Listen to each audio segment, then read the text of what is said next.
We would like to welcome you to the May 22nd meeting of the Weare Board of Selectmen. We will begin with the Pledge of Allegiance. I pledge allegiance to the flag of the United States of America and to the republic for which it stands, one nation, under God, indivisible, with liberty and justice for all.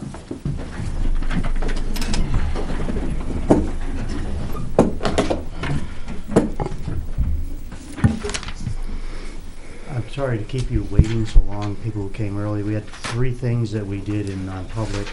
We interviewed a candidate for police officer, and we held an exit interview with our prosecutor who's taking a job with what county? Rockingham County Sheriff's Department. And then we continued our discussion with Chief Kelly on possible contract items. So that's why it took so long. Sorry to keep you waiting. Next on our agenda is department head items. I guess Karen isn't here. Yeah, no, I just wanted to ask you, they've had a change of heart now and want to do something with fees, but that's not going to happen until June 5th. So if we could just allow if you can allow the veterans in over the weekend that come in for free, that's part of the posting that will happen, but there's other changes as well. Okay, so the proposal here is Just for the veterans. The change is that Yeah. all veterans, whether they're residents or not, will be admitted free. Yeah, the veteran has to be in the vehicle, so there has to be proof of that. But June 5th, it'll also be part of the long list of changes that they want to make. Okay. They've gone back to some changes, but we didn't post a hearing because they weren't going to do changes. Right, so what we need today is a temporary motion in order to allow this until a full review of the fees. June comes into 5th place, would be the June- public hearing, yep. Public hearing on June 5th, okay. Does anybody have questions of Naomi as far as what it is we're talking about here? All right. Karen Stogner came in a few weeks ago and gave us a list of proposed changes of fees at Chase Park, and one of them was to allow any veteran, not just local, but any veteran who comes to the park free admission. And so what we're going to do is make a motion on that now, and then it will also be on the list of changes that we're having a public hearing on June 5th, because the park will be open before then, so we want to go ahead with that. So would somebody like to put that into the form of a motion? I move that we allow Chase Park to allow veterans free admission into the park on a temporary basis from now until June 5th at the public hearing. Okay. Second. It's been made and seconded. Any other questions or discussion? All in favor? Aye. Aye.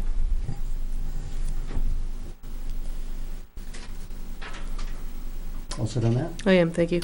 Okay. Recognize Chief Kelly for discussion of IMC with police and explanation of what IMC is. I'm going to be very brief, blessedly brief, and I'm not even going to try to explain IMC. But it's our police reports management system. In essence, every police report and motor vehicle stop and all of our police activity at all gets recorded in IMC. And we've got a representative from the company here to talk about some advantages we would have going to not a new, but a revision to what we're doing now that would enable us to be in real time with our service provider, dispatch service provider down in Goffstown. And without further ado. My name is Mark Baranowski, and I'm the account rep for IMC for the state of New Hampshire. Currently today, their software, they have to manually type everything in. Nothing comes from Goffstown, not the dispatch log, not the information that dispatch puts in there, nothing. So what we're proposing is we take their existing system and we put it on Goffstown. So now when they do calls for service for Weare, everything will backfill. Accident information will make their jobs easier and more accurate. So today if they get an accident, they have to fill out every field. If they're on the Goffstown system, they're just gonna Goffstown would assign them a case number, and they're just gonna go backfill from dispatch, and it puts everything in for them. So it's gonna make their jobs a lot easier to do everything, it's gonna be more accurate, and they're gonna save money, because we take Weare's existing software, give them a license credit for everything you pay, you're not gonna lose anything, but now we license it at our new cost.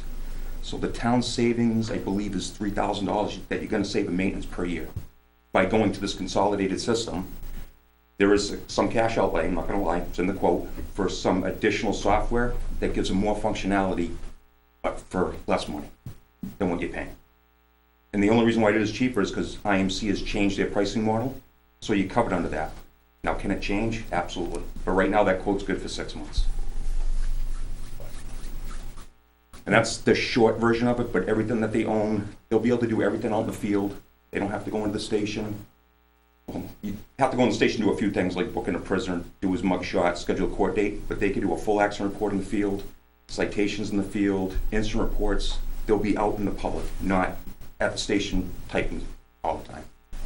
When you say it automatically fills it, is that like the boilerplate material that is filled in automatically, and then the individual case material, they'll still have to fill in the obstacles? Some of it they do, like Goffstown, when they do a motor vehicle stop, Goffstown will put in the plate, the owner, the operator. Right now, Weare doesn't get that because there's no connection between the two systems.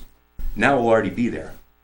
So they're gaining the stuff that the dispatch center is doing, or if they run you through the state system, you can go show fields and we'll take the data from New Hampshire spots and we'll backfill it. Today, they can't do that, and this will allow them to do that. So the officer gives the plate number and all the personal information of that vehicle owner automatically goes in. Correct. So, and when they do a car stop, if they stop me, they'll know my information before they even get out of the car. They don't even have to call that into Goffstown. Goffstown will see it because it's truly integrated. If any information they put in for me, dispatch over there automatically gets it and vice versa.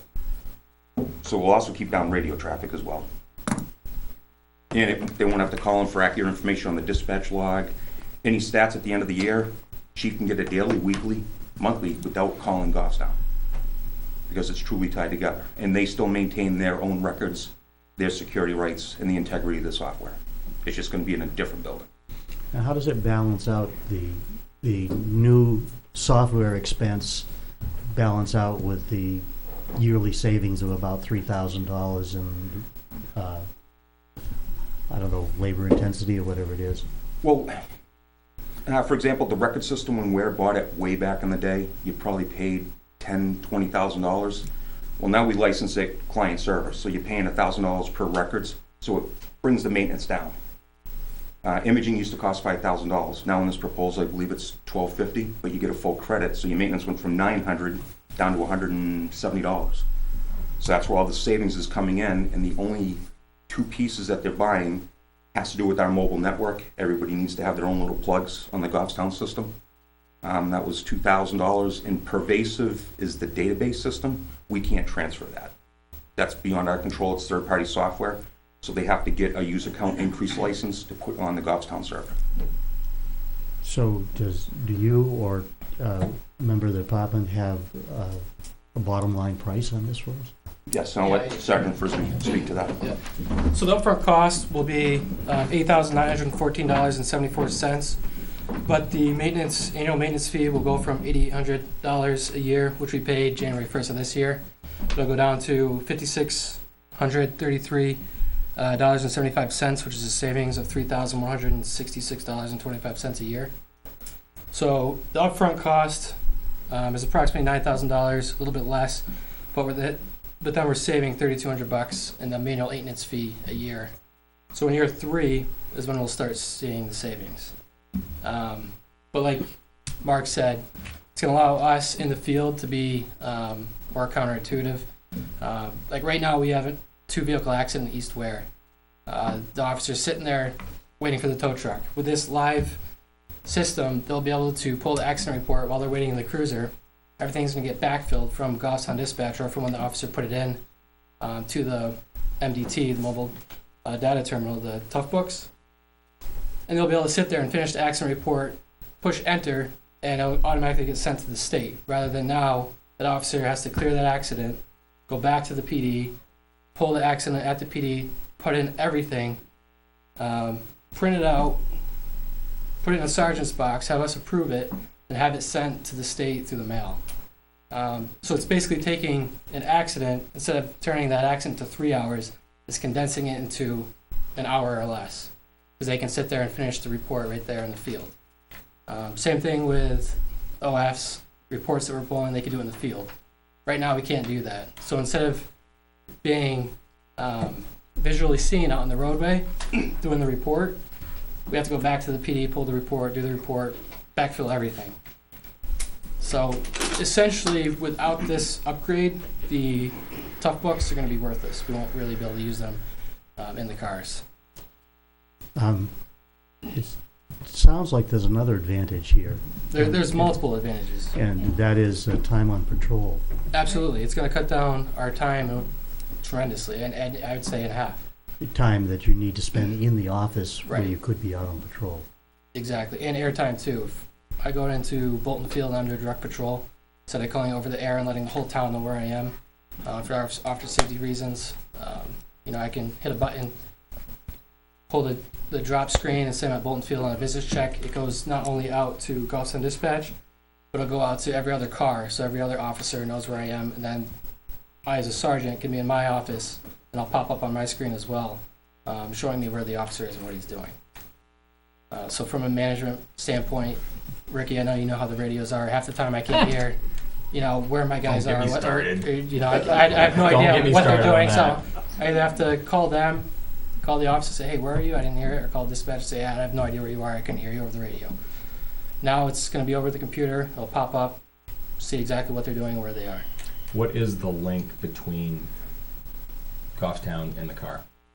It's going to be an air card, Verizon. Verizon air card? Yep, so, You guys got a chance then. At least it's not Sprint, right. because you ain't got no chance. So yeah, it will be, some of it will be dependent on that cell coverage. So if you see us, at South Weare Station, that's a good area for coverage. Mm-hmm. Or so, I know the state troopers sat there a lot. Right. But at least they're on the road, visible, being able to do the report in the car, Mm-hmm. rather than Now- going back to the PD, sitting in front of a computer pulling everything. Right, now do we already have that air card system in place? We do not currently know. Okay, so there's gonna be an added cost to that as well? Yep, there will be onto our Verizon account already. Okay, that we already have established. Yeah, through our cell phones. Correct. Yep. And I haven't gotten quotes for that yet. I Right. can't tell you what it's going to be. What would be the timeline in the changeover?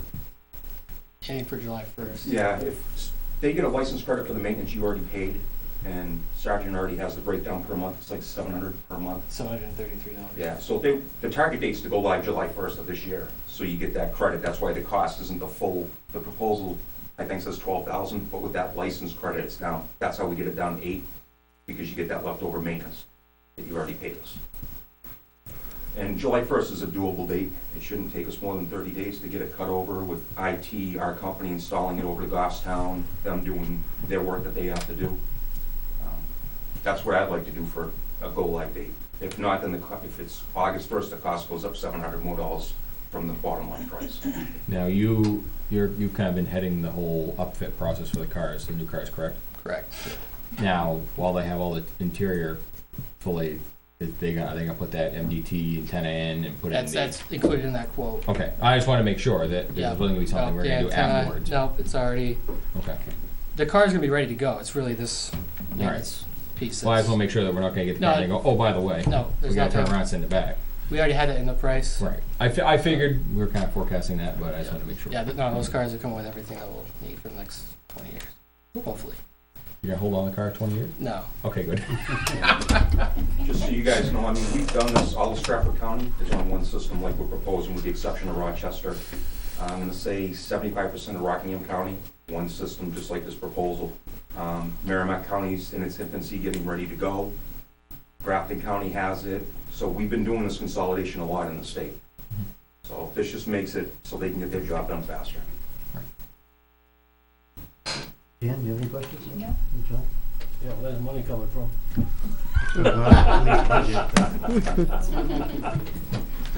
After he hands it off to the guy. Sure. Thanks,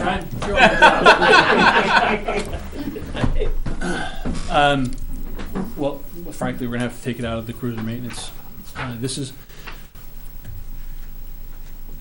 Unfortunately, this was at some point, whenever you, and you guys probably can tell me, Tom, maybe, Naomi, maybe, when my predecessor or predecessors bought the these tablets for the cars, what they didn't account for was things like this, actually making them usable. It was, until this happens, it's, you know, that's as good in terms of police reporting. So this is it's necessary. We're gonna have to take it out of what we have. I think the main thing in my mind is that it comes out of your bottom line budget, Mm-hmm. nowhere else. Right. Mhm. Question? And I think the bottom line, you're gonna see that on the flip side, the wages. Being the Right. bottom line budget, you're gonna see it on the other side. And better on the use of wages. the officer's time. Right. All that's desired ancillary effect.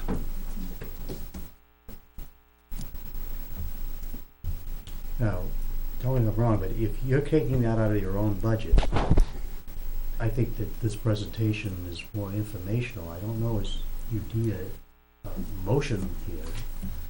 Because, Well, I'm not sure what your thresholds are. Because of the okay, amount. Yeah, there's dollar amounts there that, but we can do it to be, cover all of our bases. but yeah, it's, We're already contracted with the IMC, correct? yes, we are. Mhm. Okay. So it's a change in the contract with IA. Right. Okay. So what do you need in terms of a motion?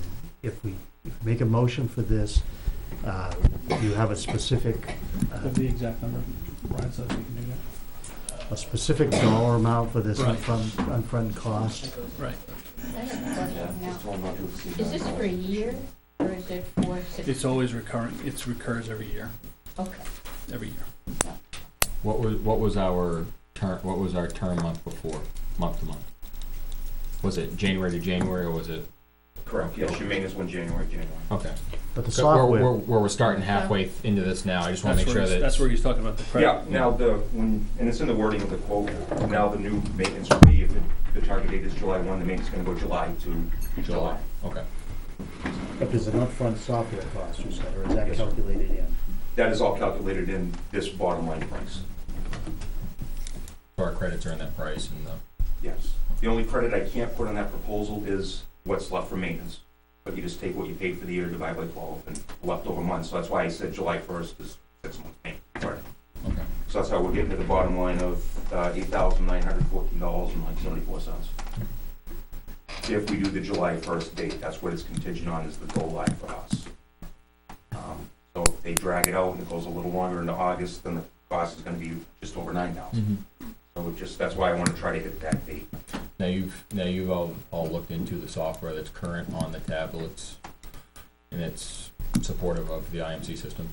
Yes, I don't know what's on it. I don't know if it's It's- XP or if it's newer. So far, Spalding Hill has kept us up to speed in that regard. Okay. They kind of do it tongue-in-cheek, considering they've been sitting in a cabinet for however long, but they keep us up to speed. Okay. I just wanna make sure that we don't get something that we can't use it.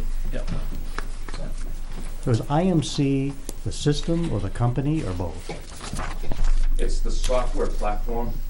The overall company's TriTech. Within the company, we have like 7 other companies. I report to the Zerker division, but it's called the IMC software.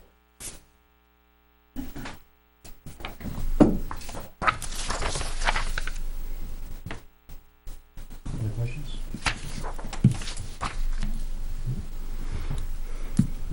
Concerns?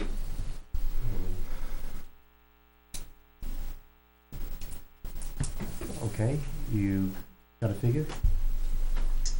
I would say don't exceed 9,000. Up to? Yep.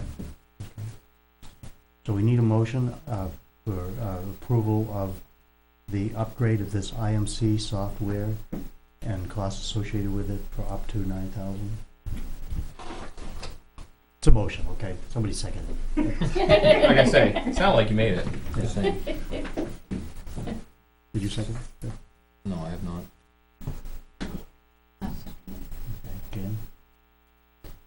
Still time for discussion now, it's been made and seconded.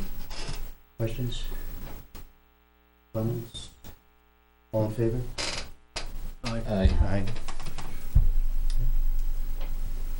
Thank you. Keep us updated.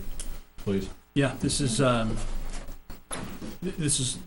how this came about, was the overarching cruiser project. And what we discovered was that the tablets was like adding an extra anchor in the car without doing this. And it just doesn't make sense. Doesn't make sense. All right, so very briefly, I have let you know what the police department's been up to of late. Today, we hit the number of 98 requests for right-to-know information. Quite literally, thousands of pages of information that people have requested. Is that year to date or just today? Year to date. today. Year to date. Now that I did. oh yeah. It surprised me.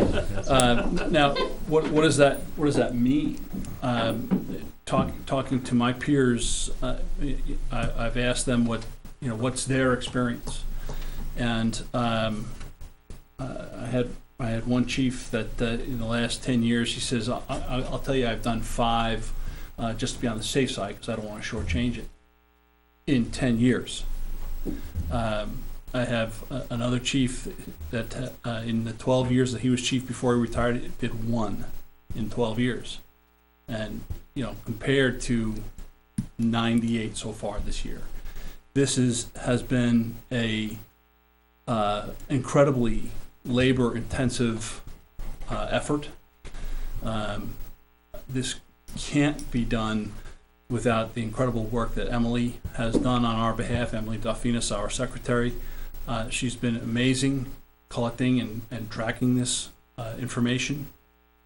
There has been an enormous number of requests for protected documents. In other words, information about juveniles, victims, and witnesses that have to be reviewed by legal counsel to make sure that we're meeting the legal requirements. So this has been an addition to labor intensive, but I would imagine, though I don't see the town's legal bills, I would imagine that this has been an expensive venture legally as well this year. The question is, I'll tell you, the 98 does not include motor vehicle accidents because we've stopped doing that with the Driver's Privacy Act. So that doesn't include that. That does not include, and I get asked that, well, does that include discovery? That's the process of providing information to defense attorneys. No, this is completely separate from any other legal requirement imposed on the police department with regard to information. So this is difficult to deal with. I've been asked a number of times about asking other providers on, I've shifted gears by the way, for cruiser maintenance, and as we've talked about in the past, what we were waiting for, very frankly, was the arrival of new cars. So we've prepared an RFP. I'm working with Naomi and locally, in my own department to get it out on the websites and so forth and so on. But people that are interested in giving us proposals for cruiser fleet maintenance, we're interested to hear from you. We don't have any new news on this between the last time we spoke a couple hours ago. No new news on the cruiser order. We do know that they are coming any day. The only other nice piece is that Sergeant Frisbee has learned that Ossipee Mountain will be able to turn around cars in 3 days. So that's not too bad. And the desire would be awesome if we could have at least one of them in time for the parade in July. Car 5 has degraded to the point where now we're pulling parts off of it to keep the other Crown Victorias alive.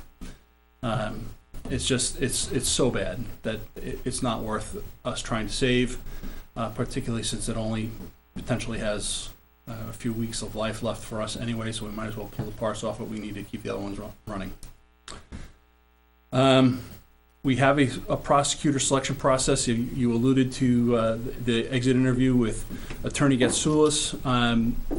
We are working with Captain Stekowicz at Goffstown Police Department and Sergeant Bodwin at the New Hampshire State Police. They are both members of the bar and have been very helpful in developing a job task specific selection process, along with advertising through the New Hampshire Bar Association, which has yielded in just the last 10 days 8 applicants.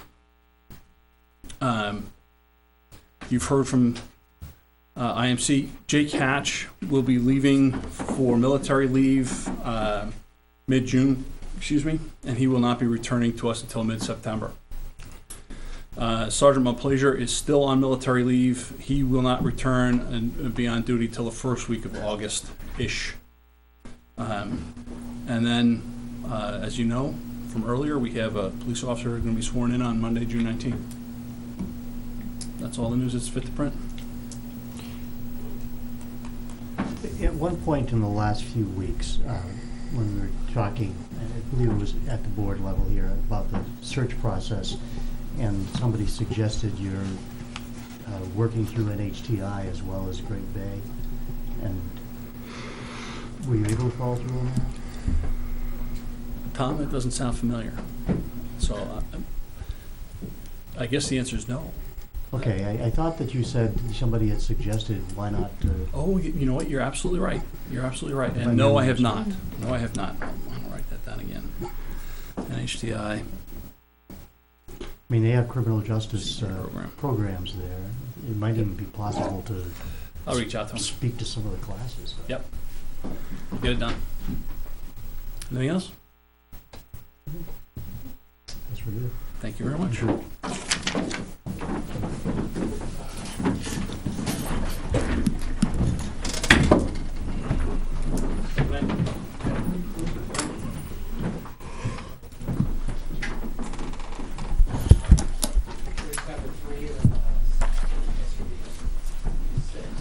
Next on the agenda is the discussion of 3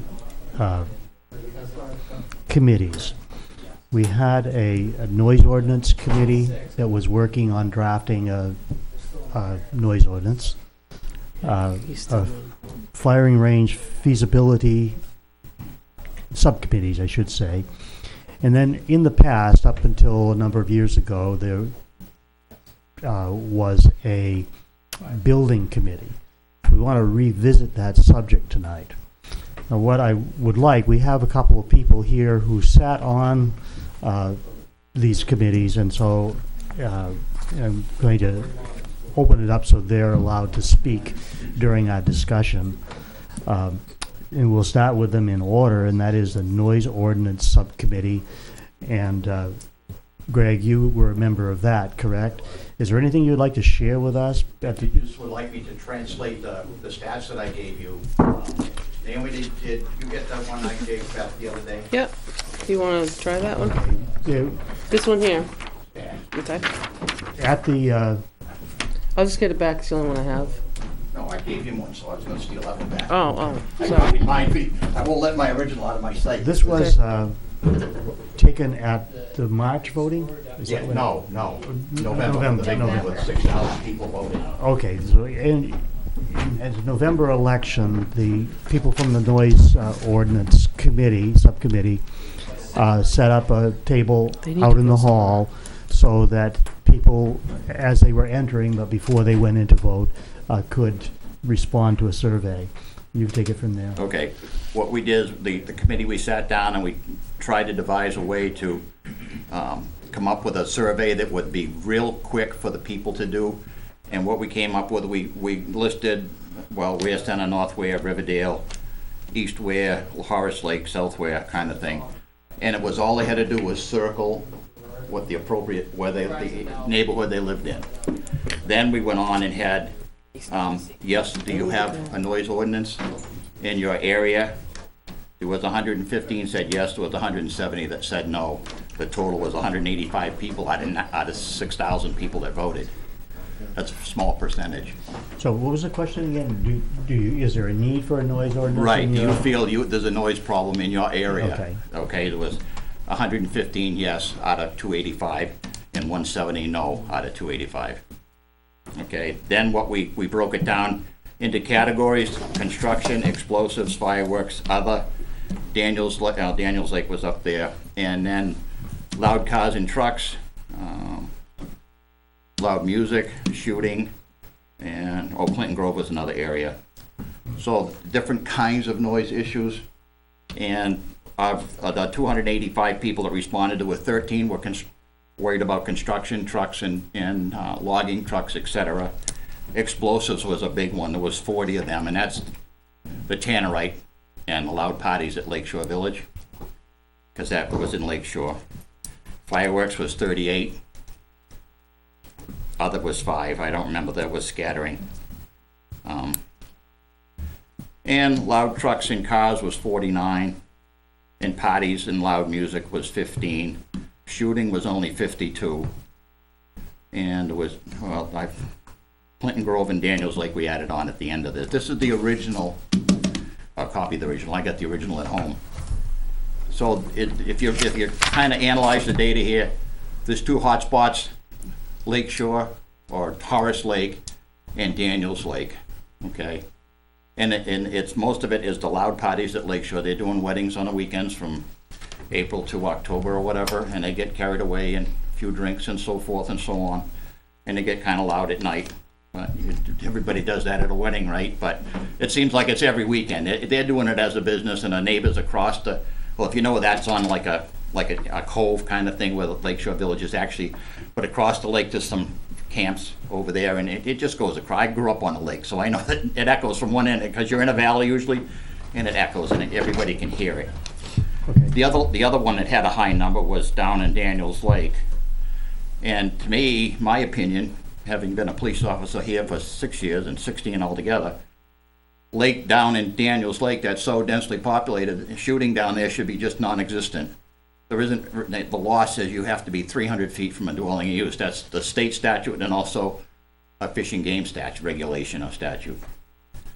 So that shouldn't exist, because there's no place down there unless you get way, way out in the woods. And there used to be a pit out there. I know Ricky probably knows that better than I do now, but when I came to town, that was all nothing out there. But that's grown up like crazy lately. So that I don't think there's any place down there that you can shoot a gun and not be within 300 feet of a house. Well, anyways, that seemed to be the issue in the Daniels Lake area. Yeah, The yeah, target practice. yep. And, okay, anything else you'd like to add? We came down to, I don't know how many we started, it was 10 or 12 people or something. It went down, and we took the final vote here like 3 or 4 weeks ago, and it was 3 people that showed up. Eldon Towns, I tried to get them to, and let them know that it was gonna be, we were gonna have a meeting here, and his wife was working, he's got a newborn baby, so he had to babysit, and he says, I can't make it. So it turned out to be Laurie Davis and John Van and myself. And after heated discussion, it was 2 said no way and 1 said yes. That was the final, with only 3 people, because everybody had kind of fizzled out along the whole process, which lasted for months and months. Just the history of this, the Board of Selectmen put together a noise ordinance draft to bring before the public. 2015 or 16, one of the, no, it must have been 15. And it was changed At the deliberative at the session. deliberative session. So then we set up a committee to look at it to see if the committee could come up with a more acceptable draft. And basically the committee shrunk in size until it really didn't come up with a proposal, but instead was recommending against the noise ordinance. Well, that's what the final 3, and that's But the, it's like, people were notified and Yeah. 3 showed up, so. so I think what that says is it's back to this board to decide I think you've got valuable data here, though. Yes, we take that data, but dust off where we started the whole process. The subcommittee didn't pan out, basically. And not from anybody individual effort, but it didn't come back with a new draft, that's what I'm Well, saying. we didn't feel, in answer to that, we didn't feel that we were capable or in the position to make a rough draft of an ordinance. Our first priority was to, let's really analyze the noise issues, and that's what we did.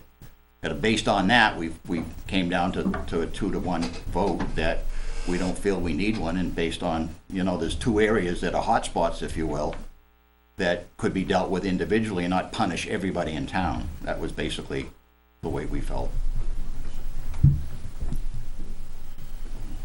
Any questions? No, I don't necessarily know that it would be a punishment, but. Well, for the lack of a better term, that's what came to mind real quick. I know. Anybody else have any questions?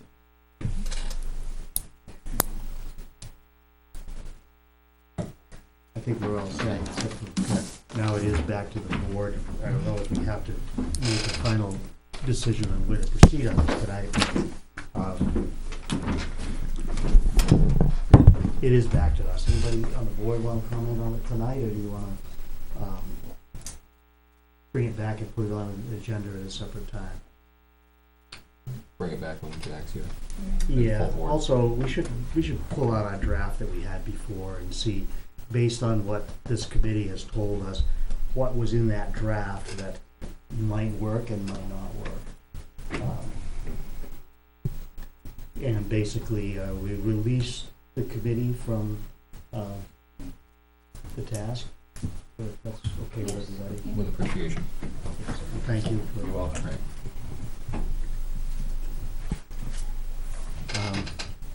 So if we'll put that on a future agenda, and we'll pull out the draft that we had 2 years ago and see if it's worth a starting point, or whether we need to go from scratch on it, or if the board, this board, decides to shelve it.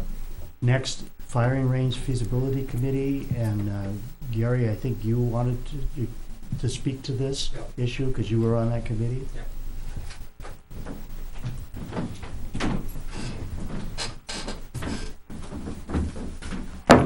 All right, I think it was, March of last year that warrant article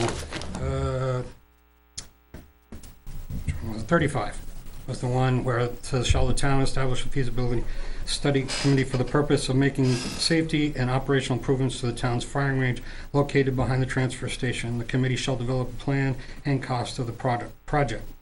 And that easily passed 833 to 529. The first meeting happened in May, and our goal was to have something in place to put on the following March ballot for the voters to vote on. But that didn't happen, unfortunately. First question I'd like to ask before I go further with this is, when was it and who was it? Was it the Board of Selectmen that decided to shut down the firing range? That, I spoke to Naomi after we communicated by email, and it seems that was never officially established. It started out as a firing range for police practice, and then we believe it was Chief Beacon opened it up to the public, provided that they registered with the department before they went down there. So it never was set up as, okay, this is a public firing range. It just sort of evolved through the police department's permission. And then we, there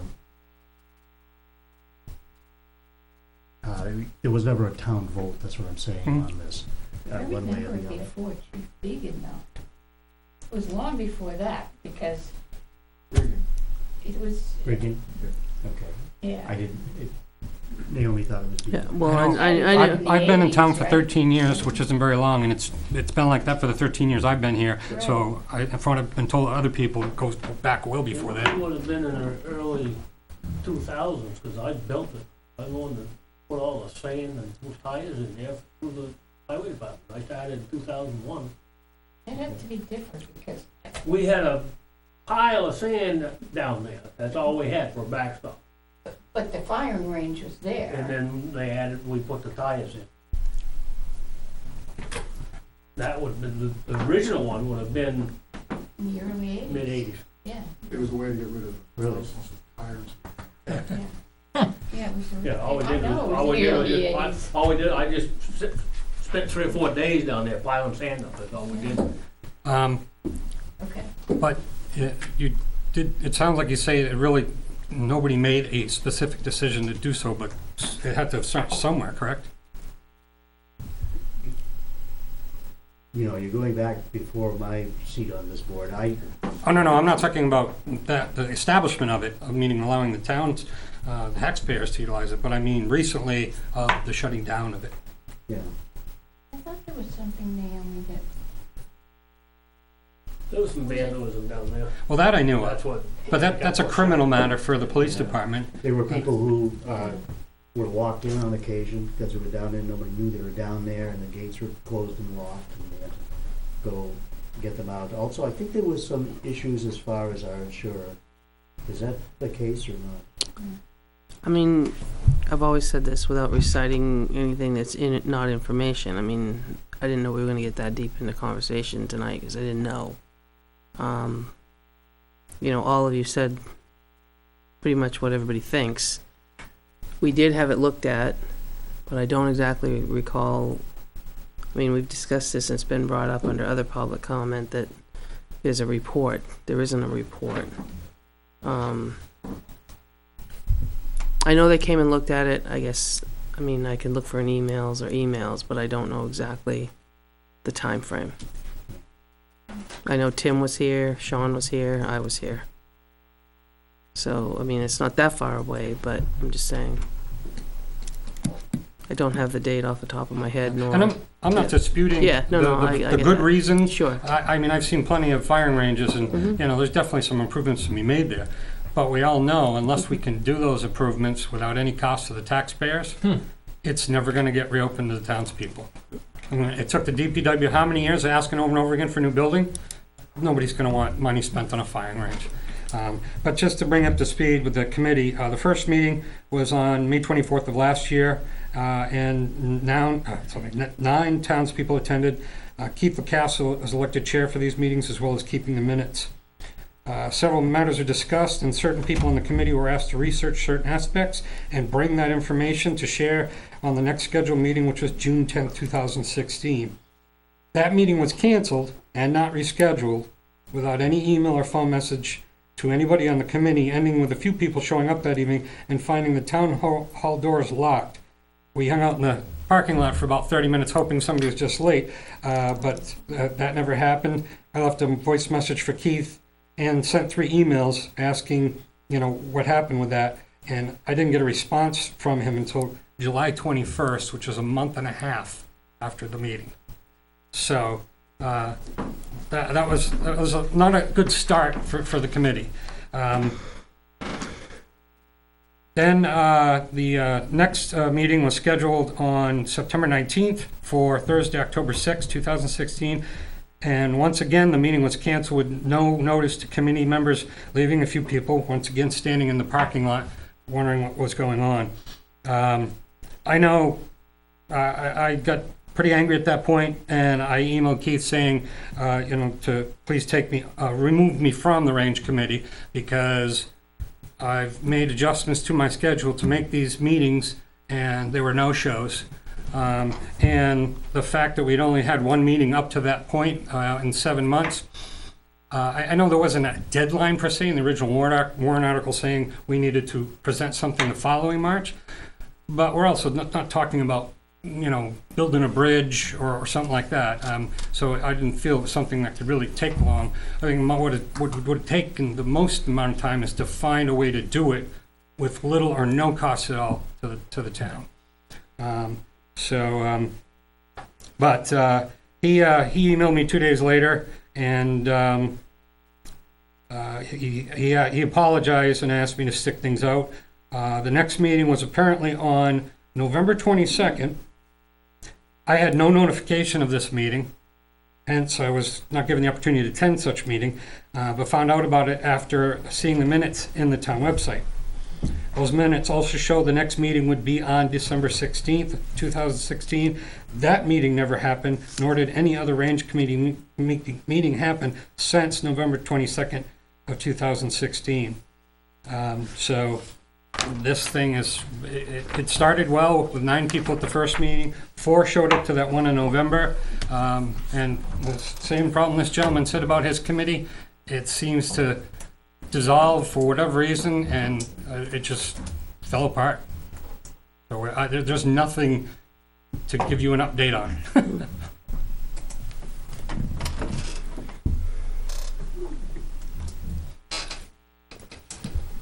There are board members, and I'll be blunt with you, from the beginning when this discussion of firing range and that original article with a large sum of money was put on the warrant, I have some real concerns about having a firing range on public property to begin with. I believe that our research showed, and I think it was through Keith, that Seabrook is the only town that has one. And I wish Jack could have been here, but he went home ill because he is more familiar with it and some issues that they've had and the very limited amount of time that it's open to the public now. Some of the things that were brought up were having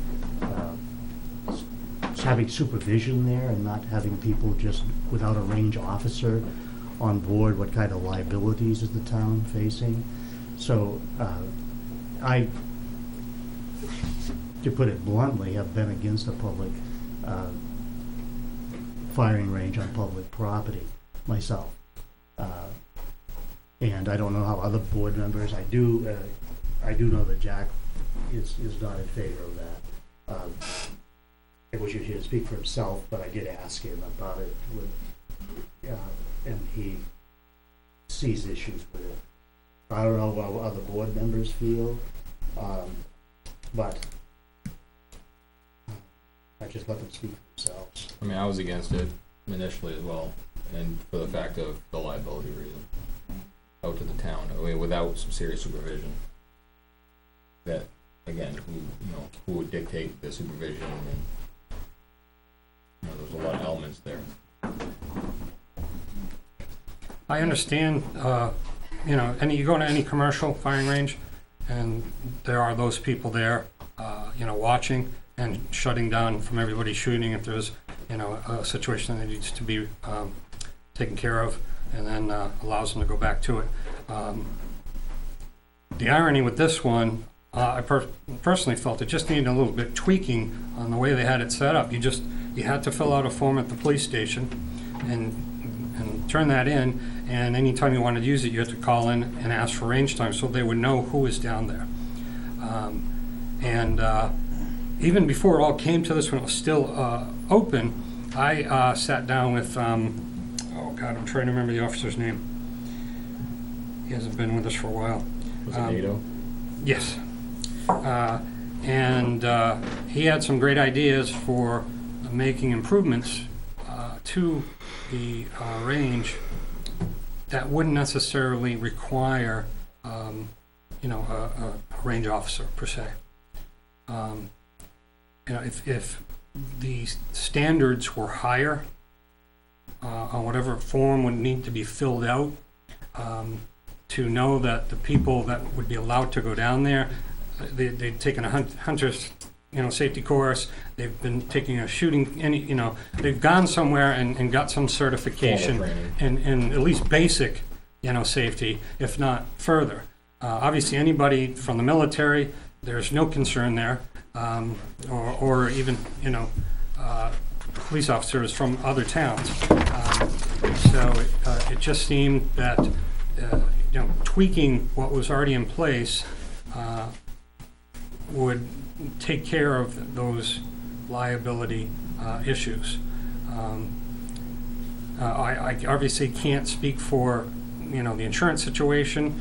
I thought I remember hearing that, even though they knew that we had that at the town dump, that there was no concern at that point, is what I heard from them, because they'd been insuring us all along with it like that, and if there was a problem, they would have brought it, up to that point. So I unfortunately, like hearing him speak about how the difficult the situation is in the Daniels Lake area with shooting and the close proximity and whatnot.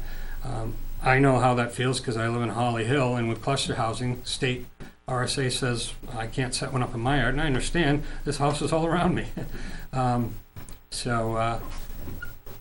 was very for trying to keep it open even before it closed and making improvements.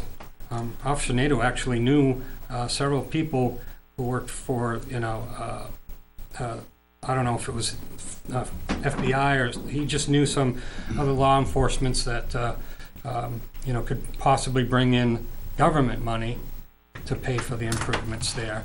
And that was one of the other things I was going to, look at through the range committee. But I guess the question now is, I don't, it sounds, well, you said originally you were against it, but now it's changed? No, still no. Okay.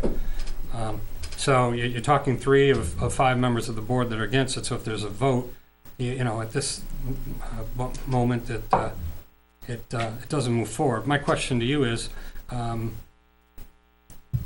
what, I read a little bit earlier when I stopped in here about these type of situations and what the rules are. What would be required in regards to a town petition?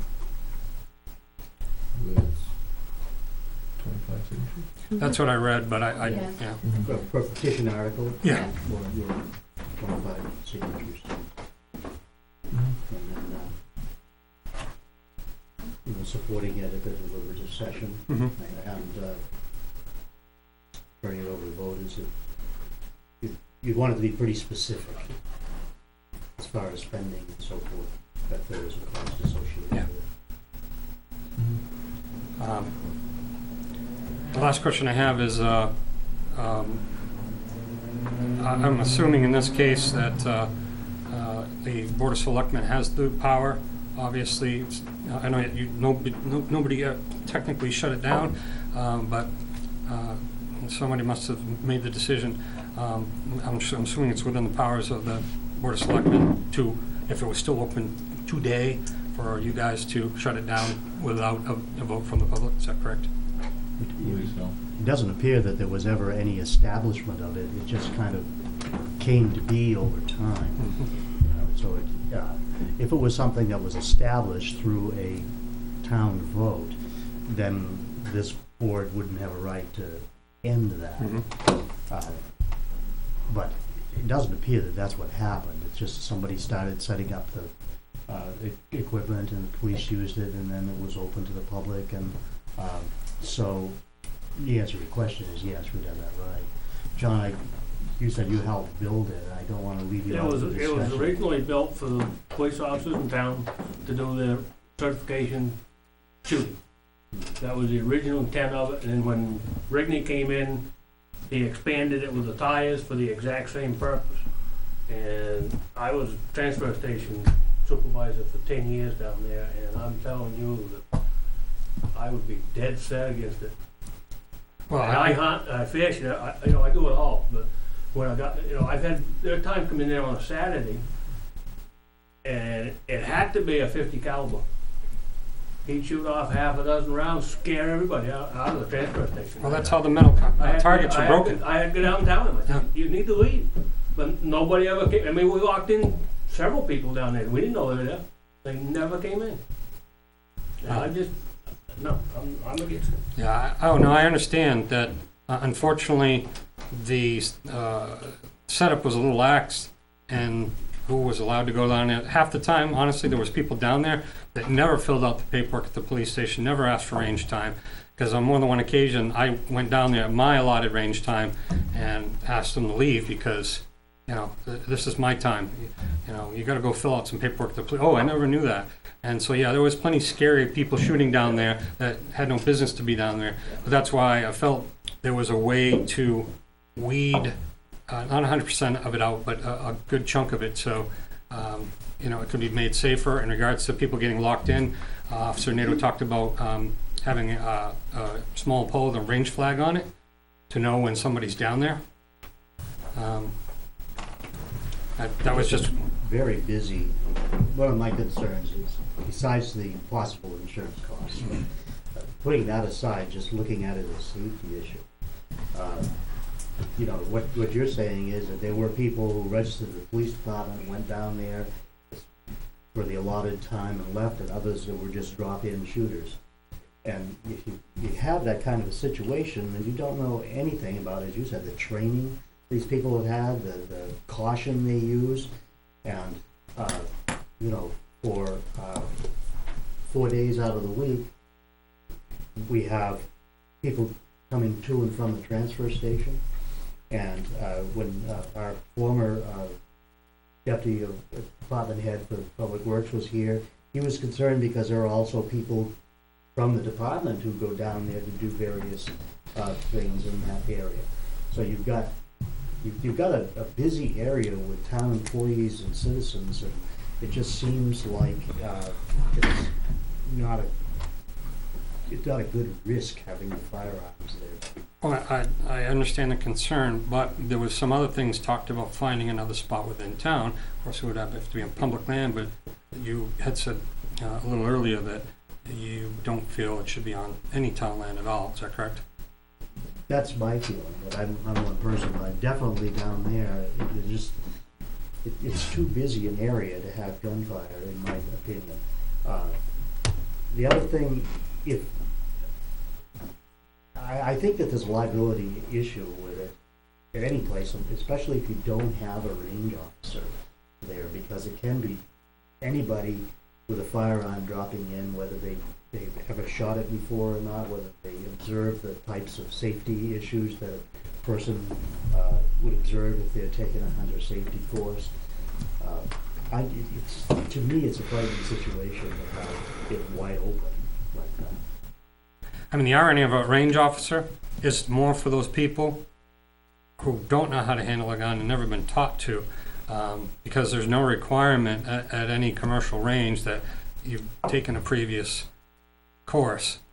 So they're really there to babysit those people, not the people that have taken the time to educate themselves or have been taught by a father, grandfather, you know, from when they were very young, and, you know, they carry it through their entire lives of you know, how to handle a weapon properly. And I know this is meaningful to you because it's an important part of what you do for recreation, but it seems like right now it's just about a unanimous board on that issue, so I don't see it going forward. The last question I have is, you know, if I decide to try to put something together through the townspeople, whatever numbers are necessary, the other question is, before I even waste my time doing that, I need to know definitively, does the insurance underwriter have any problems with it? I could ask Gary, I don't remember, but I could ask them. Yeah, we'd have to check it out again. It's been, as you said, it's like over a year ago when we started discussion of that. Back then, we had some preliminary input from Primex, our insurer, but I don't remember what it is, and I don't know if it was ever put in writing, so we'd have to. Yeah, it was, because I remember the figure was $100,000. And I stood here and said, that's never going to happen in this town. No, the $100,000 was what was put in that article in 2016. It was just For the repairs. It was just an off the top of the head Right. figure. It wasn't anything that anybody researched. Yeah, that wasn't put into the ground. That was nothing to do with the insurance. That was to build it, not to insure it. Right. Yeah, no, I know that, yeah. And of course, we all know that the taxpayers aren't going to give a yes vote to $100,000 for a firing range that only a few hundred people in town, you know, take advantage of. So that's why I was hoping through the committee to find ways to get the improvements done with very little, if not possibly no money. Because then, taxpayer-wise, there couldn't be any complaints. But it sounds like, at least from a board standpoint, you don't want to move in any direction with it. So I know what my options are left with is the voters themselves, and I need to know what's going to stop that, even if I get a number of voters on board to vote. Well, it would be a debate. The warrant article, I believe that even if it's a petition warrant article, this board has a right to recommend or not recommend. Is that true? I think if there's money to it. Hmm? If there's money with it. If there's money with it. So, if there are any money associated with it, the board, whatever the reasons would be for the board, would end up recommending against it on the ballot. There would be a debate at deliberative session when it came up for discussion, and to be honest, you'd be faced with the same comments that from the board that you're faced with here tonight. And then also it can be amended, as you know, at town meeting. Yeah. Yeah. Anybody can amend it from the floor at town meeting. Right. So those are the obstacles that you would face on it. And I know I'm not being at all encouraging, but that's just the way it is. Yeah. There are different forms, and again, this is just my opinion, I'm not speaking for the board, but there are different forms of recreation that people have that the town doesn't pay for or establish. If somebody plays golf, they don't necessarily look to the town to provide a facility for that. We have a tennis court that, as far as for adult participation, that's about it. And that needs repair, and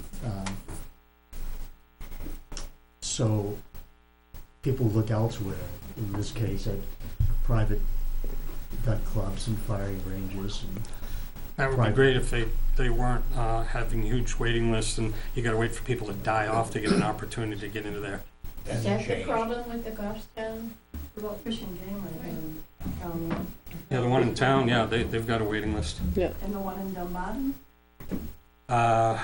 I'm not familiar with that one. I tried another one actually in Mount Vernon. They had a waiting list. It's right at the bottom as you come. right after Page's Corner. At the bottom of the hill, there's On the left, in the road on swamp. the left. There's a sign out there. Oh, there is? Firing range out there. I don't know anything about it. Is that the Bow Pioneers? I Is that the believe so. Bow Pioneers? I don't I know. believe Yeah. so. But I would be amazed if you found any commercial firing range that didn't have a waiting list. Because obviously their facilities can only have so many people in there at one time. So they have to draw the line somewhere. So. I wonder what are there many complaints from Goffstown Gun Club? Do you have any idea? I mean, I should have thought to ask the chief when he was here.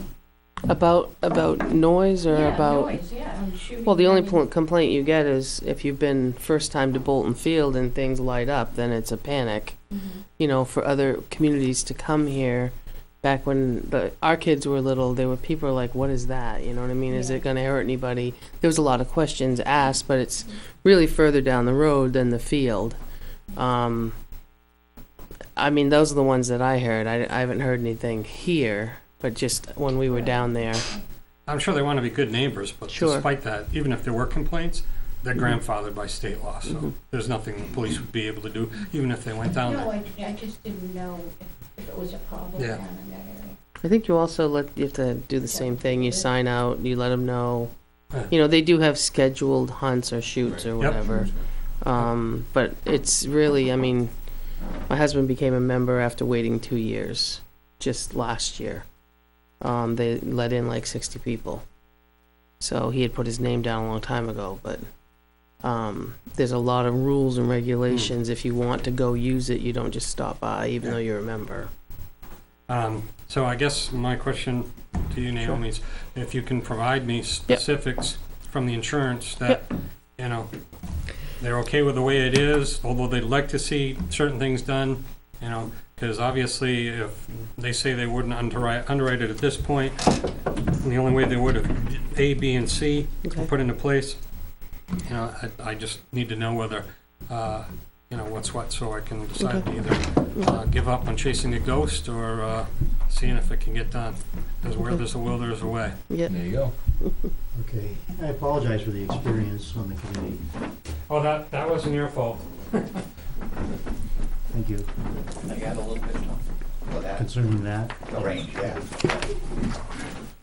I was also on that firearm range committee, and going back to after it was built and functioning and stuff, there was a big issue with somebody going down there and shooting the place up. That's why it was initially closed, and I don't know who was the chief of police at the time.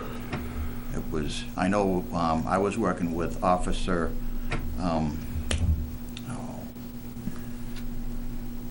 he was in the Marines, and he's the one that I talked to. Yeah. He had that the, was the, NATO, Officer NATO, no, it wasn't, Duffy. Kenny Cox. nope. Jackie Arsenal, Oh, Shane. Oh, Shane, Yeah, he took okay. over No, after Kyle. Native. Yeah, Shane. was it Shane? It was Shane. Okay, yeah, Kyle's the older one.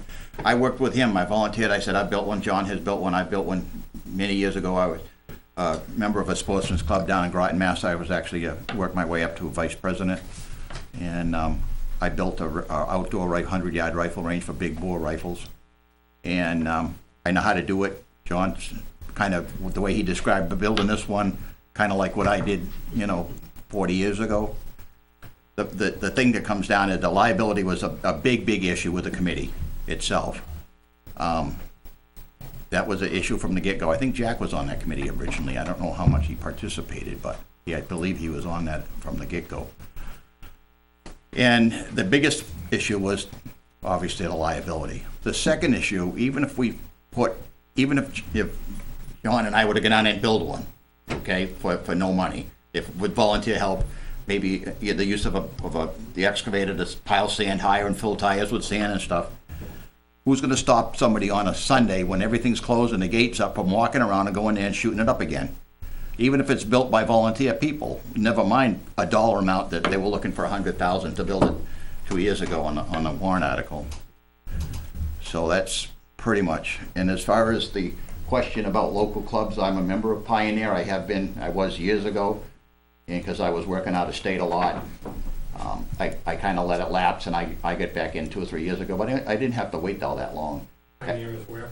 The one in Dunbarton. it's just past Page's Corner. Page corner. Yeah. Oh, so- You go through the light down the hill, there's a dirt road, and there's a big sign that says not a big sign, but a sign that says Yeah, pioneersportsmanclub.org, I know exactly what you're talking about. Right after you cross over 13. Yeah. down the bottom of the hill, yeah, and on the left, going towards Concord. They've been expanding. When I rejoined a couple years ago, they had like 250 people. Now we're up to 450. Every year they up it like 50 people. Because it seems like when there's like 30 people that drop out every year, and there was 50 people waiting, so if they extended it, it's down to the point now where they just went through a round of doing that, and there might be 30 slots still open. The way to get on the list is to go on that website and sign into an application, and that locks your time in. When your number comes to the top, you get a phone call. And I understand, I talked to somebody that was a member down at Goffstown Fishing Game, and they're doing the same thing. A couple of years ago, they were capped at 200, now they're up to 350 or something. I forget who told me that. It was just recently, though. So, it's not a good idea for the taxpayers to have one on town property, public property, unless you're gonna pay somebody to be a range, which I am a range officer, by the way, for Pioneer. Actually, USPSA, United States Professional Shooters Association. So, I'm not gonna volunteer my time. Okay, I'm gonna Yeah, okay. shut you off. No, that's all right. You've done it before, not a problem. We're used to it. So, as of right now, there is not a range committee, and there's not a proposal for a firing range on public land. So we're gonna move on to the third part of this agenda item, and that is a building committee. And I went back through my computer, and I have a draft, and I don't know if we ever, this is from 2008. I don't know if we ever move beyond this being a draft or not, but this was the charge of the building committee. That was a draft presented in 2008. Sherry, if you're interested in this, it's fairly brief. I can just read it. The Weare, Working. I was just handing that to you. The Weare Building Committee is established to assess the short-term and long-term building needs of the town of Weare and to make recommendations to the Board of Selectmen on how best to meet those needs. Such assessments may lead to recommendation on the maintenance, repair, or renovation of present town buildings, as well as recommendations for additional space and building replacement. The committee will be composed of 5 members, with 1 member being a selectman.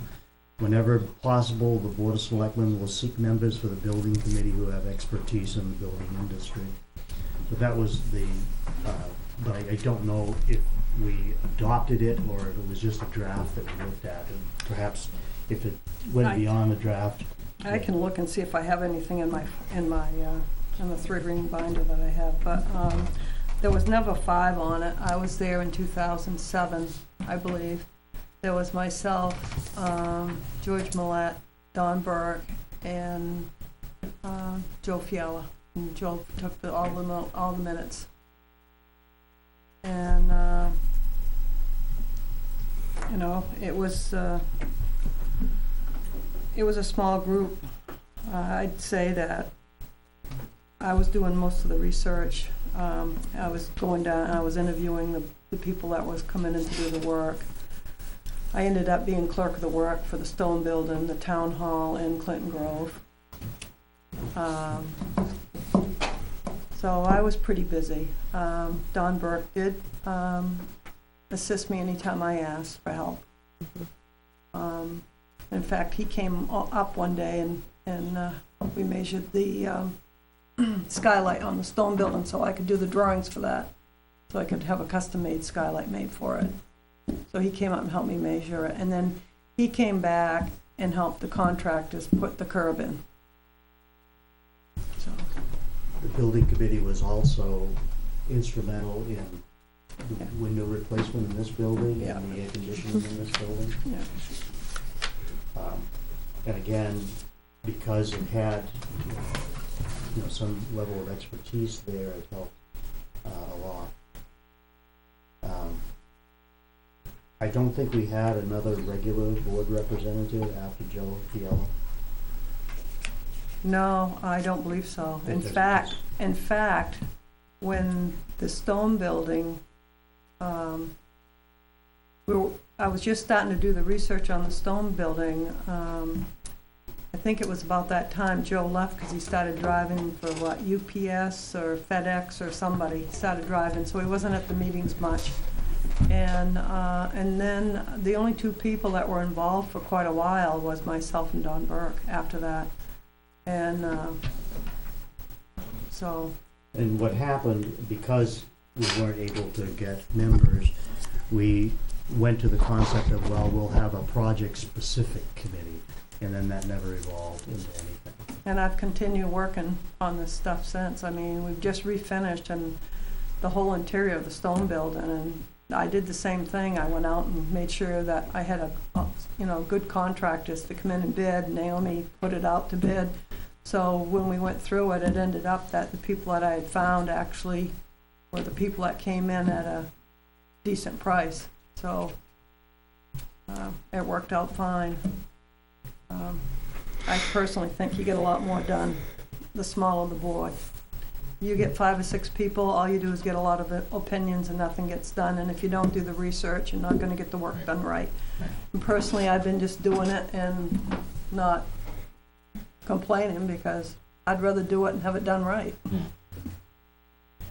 Well, we have this draft, and Naomi, you could check and see if there was ever anything in the files that finalized that. And then if we want to revise it, and then the next step would be to seek out members to be on it. The other thing I'd recommend is that you don't get a people that have no background in building, because it's their opinion. I mean, I've run through it.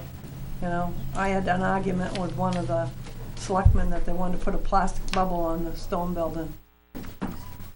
that's gonna crack and go to hell in 10 years. Right. Versus for $400 more, we got one that'll probably last 50 years. Yeah. So I just don't wanna have to deal with that. I don't wanna bicker and waste my time. Happy to do the research and get it done right, but I don't wanna fool around with, Yeah. 5 different opinions.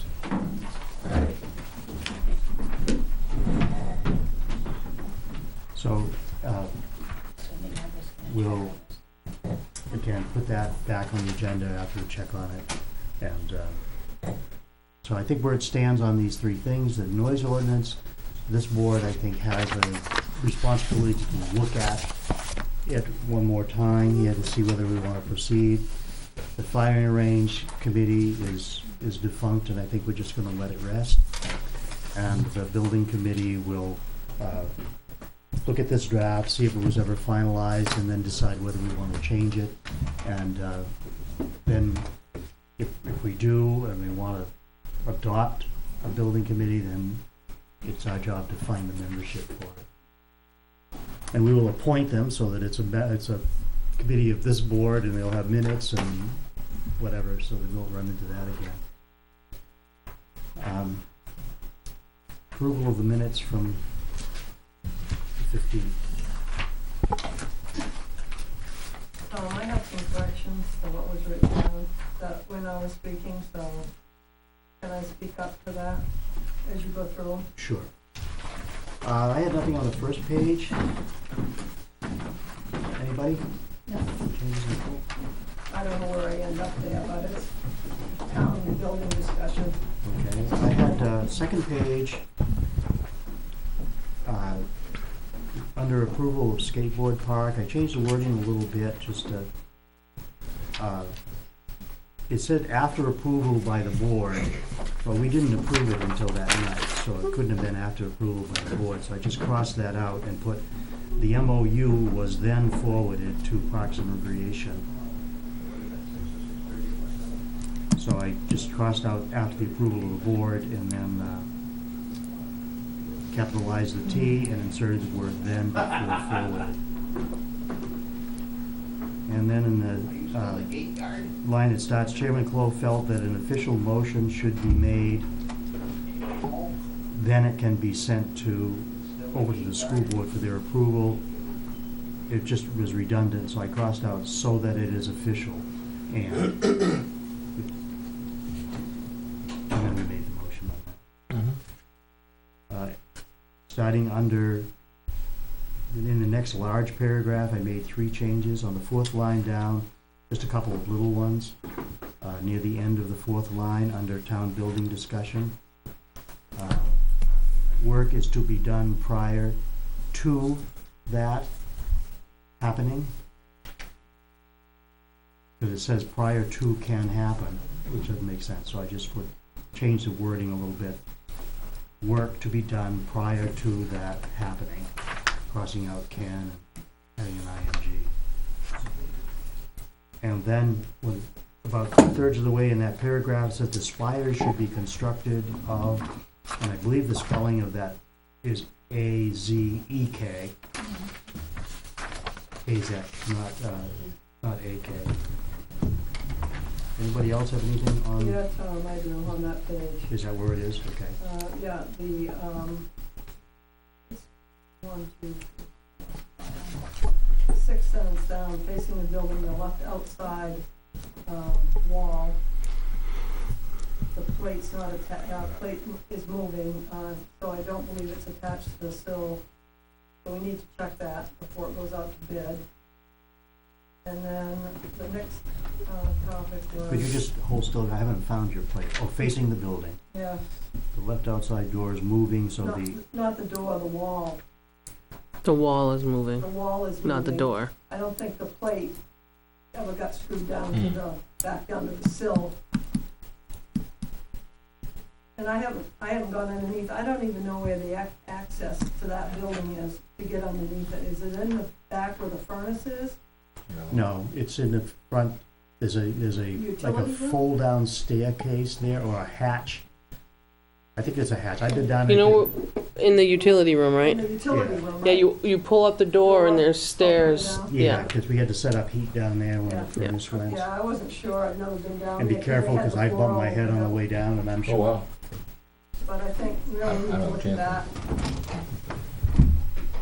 All right, and then, it says Ms. Berg stated that she did the specs with Dr. Garvin, actually I did the drawings too. And Dr. Garvin came down, but he was reluctant. He wasn't reluctant, I don't know where that ever came from, I didn't say that. To give any suggestions as to wood changes. We discussed it in length that redwood would be number one, mahogany second, teak third, and cypress fourth. So he wasn't, I don't know where he was reluctant, I didn't say that. Yeah, I maybe, don't know if somebody maybe, else intervened, they were always speaking. I might have implied it, because I don't remember his giving any specific, we kicked around some ideas, and he talked about the mahogany not being the mahogany of old. Yeah, well, those were the three that he talked to me about, but he really wanted us to be using the redwood if we could do it, so.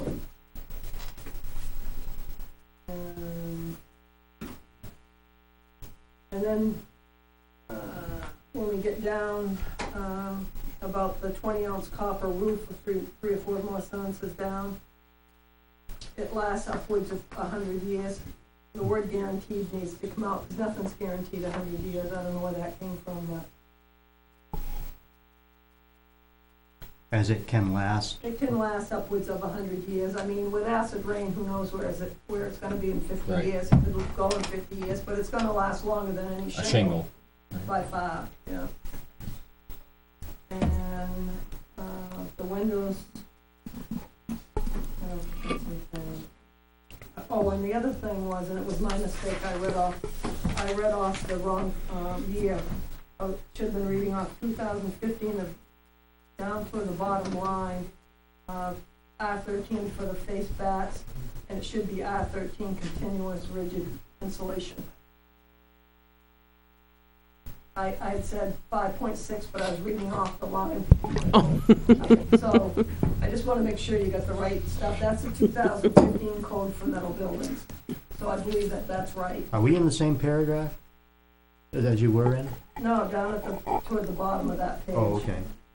So where it says slab is R13? Not the slab. Down below where the It's the walls. 5,000 gallon tank is, Yeah, she's on page 3. 2,500 gallons. Oh, Yeah, okay. She's on yours page printed 3, out, yours printed out differently. Yeah. second paragraph. R13 for the face bats and R13 continuous rigid insulation is what it should read. And then it says, continuing on, said something about, and I haven't got the whole page with me, I just took it. Something about, asked if there was another way to keep the existing building. I didn't ask that. What I asked was, is there another way to heat the new building? Might be cheaper, so with the savings on heating it from a lot cheaper way, if there's a way to be done, that between that and eliminating the dehumidifiers, we might be close to Suppression. suppression. I don't, And I still, I She's on think page because we're 4. on page 4, page 4, okay, I just printed out those. we're on John's page 4. On 34, fifth paragraph down, Cherry Burdick asked if there was another way to heat the existing building. To heat rather than Not keep. keep. Right. Heat the new building, it wasn't the existing, to heat the new building, Right. so that whole sentence is kind of messed up. No, it's gonna be a little airy, trying to heat the existing Yeah. building. A little bit, yeah. Yeah, I Difficult. just didn't know if you could do it with like Modine heaters or Right. something else, because I know that the radiant floor heating is quite expensive to put in a building that size. You know, could be $100,000 to put the radiant floor in that building. So I thought if you had 100,000 there and you save 50 on the dehumidifiers, You're close. you'd be close. Just a thought. Back to page 2.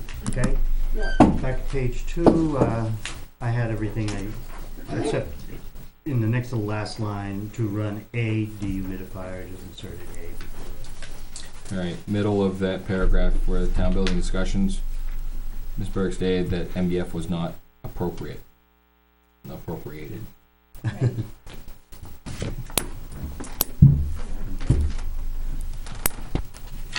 Page 3, except for the change that Sherry made, I don't have anything. Well, The roll, oh yeah.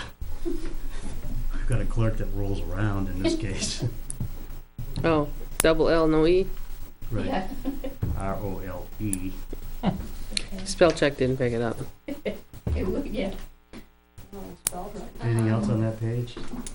Yeah, on the second paragraph, underneath the sentence after the 4250, you see there? Mm-hmm. She asked if the tank is under the radiant portion of the floor. The next sentence, if so, that will be a problem and for some reason would need to be removed. That would really mess up the radiant, comma, which, I just crossed out which and put heat, comma. The radiant Would floor, mess it up the would radiant ruin heat. the PEX tubing. Mm-hmm. If you had to Heat. remove that tank, Right. the Right. PEX tubing is running And then in just that cement. capitalize the S on sheet. Yeah. Yeah. Anything else on that page? Well, I think that when, Jerry asked about the clerk of the works, A paragraph will be in we were there. back up here. She asked if he had insurance. And she asked if he was interviewed by the Board of Selectmen, and if he had a contract, and all the answers were no, I believe. Right, I think it says that. Well, no, it just says that the answer is no to the insurance. But she did ask if he was ever Right. interviewed by the Yeah. Board of Selectmen, and also if he had a contract.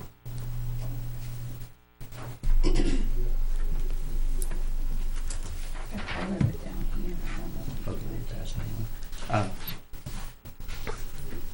Anything else on page 3?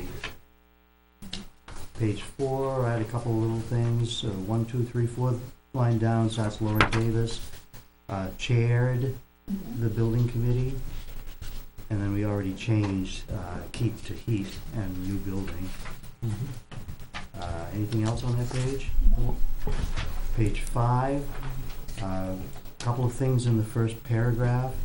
The end of the one, DPW employees could use, I just put the building as their temporary garage, rather than it. Use it at. It was just off, but just to be clarifying it. They're talking about the building we're using temporarily. And then, just last paragraph, 6 lines up, Chairman Clower says stated informed. I just crossed out stated, and we only need one. Informed, Mrs. I Clark. crossed out the wrong one. It was here, first was the tax warrant prepared for signature, so we wrote was. First was the warrant. First was the tax prepared for signature. That's up right too. I'll put some in it next time. All set on page 5? Uh-huh. Page 6, couple No, of you- things, second paragraph, Interrupted. someone who's shooting at, I have no idea what that means, Tannerite. Tannerite. All right, It's an explosive. I spelled it exactly phonetically how it sounds, and it still doesn't like it. I don't know. I don't even know what it's called. What is it? Tannerite. Tannerite. It's the high explosive shooting targets. Yeah. Mhm. We could Is look up. that right? Is that, doesn't, I've never seen that before. I don't know how to spell it. Well, I'll just circle it and, Yeah. See what Google says. We can do deal that. with it. What are they? Exploding targets. And just put a Well, you could colon, always change it to Tannerite. exploding targets. That would probably spell Tannerite. There it is. T-A-N-N. Erite. Just gotta take space out, that's all. You're right. You were right, you just had to connect it all into one word. Next paragraph, Gonna buy a 4th vowel. line down, Right. the contractor, and I changed you to they are not public meetings either. It says you are not public meetings. It says Wow. That's all I have on page 6. Anybody else? Page 7. The only thing is, I wondered if at the end of the meeting, before we adjourned, we decided to have the work session. It's the Thursday. I think you did that non-publicly, What? didn't you? Oh, I think you did that, you Yeah, did, yeah. because of the time frame. Mhm. okay.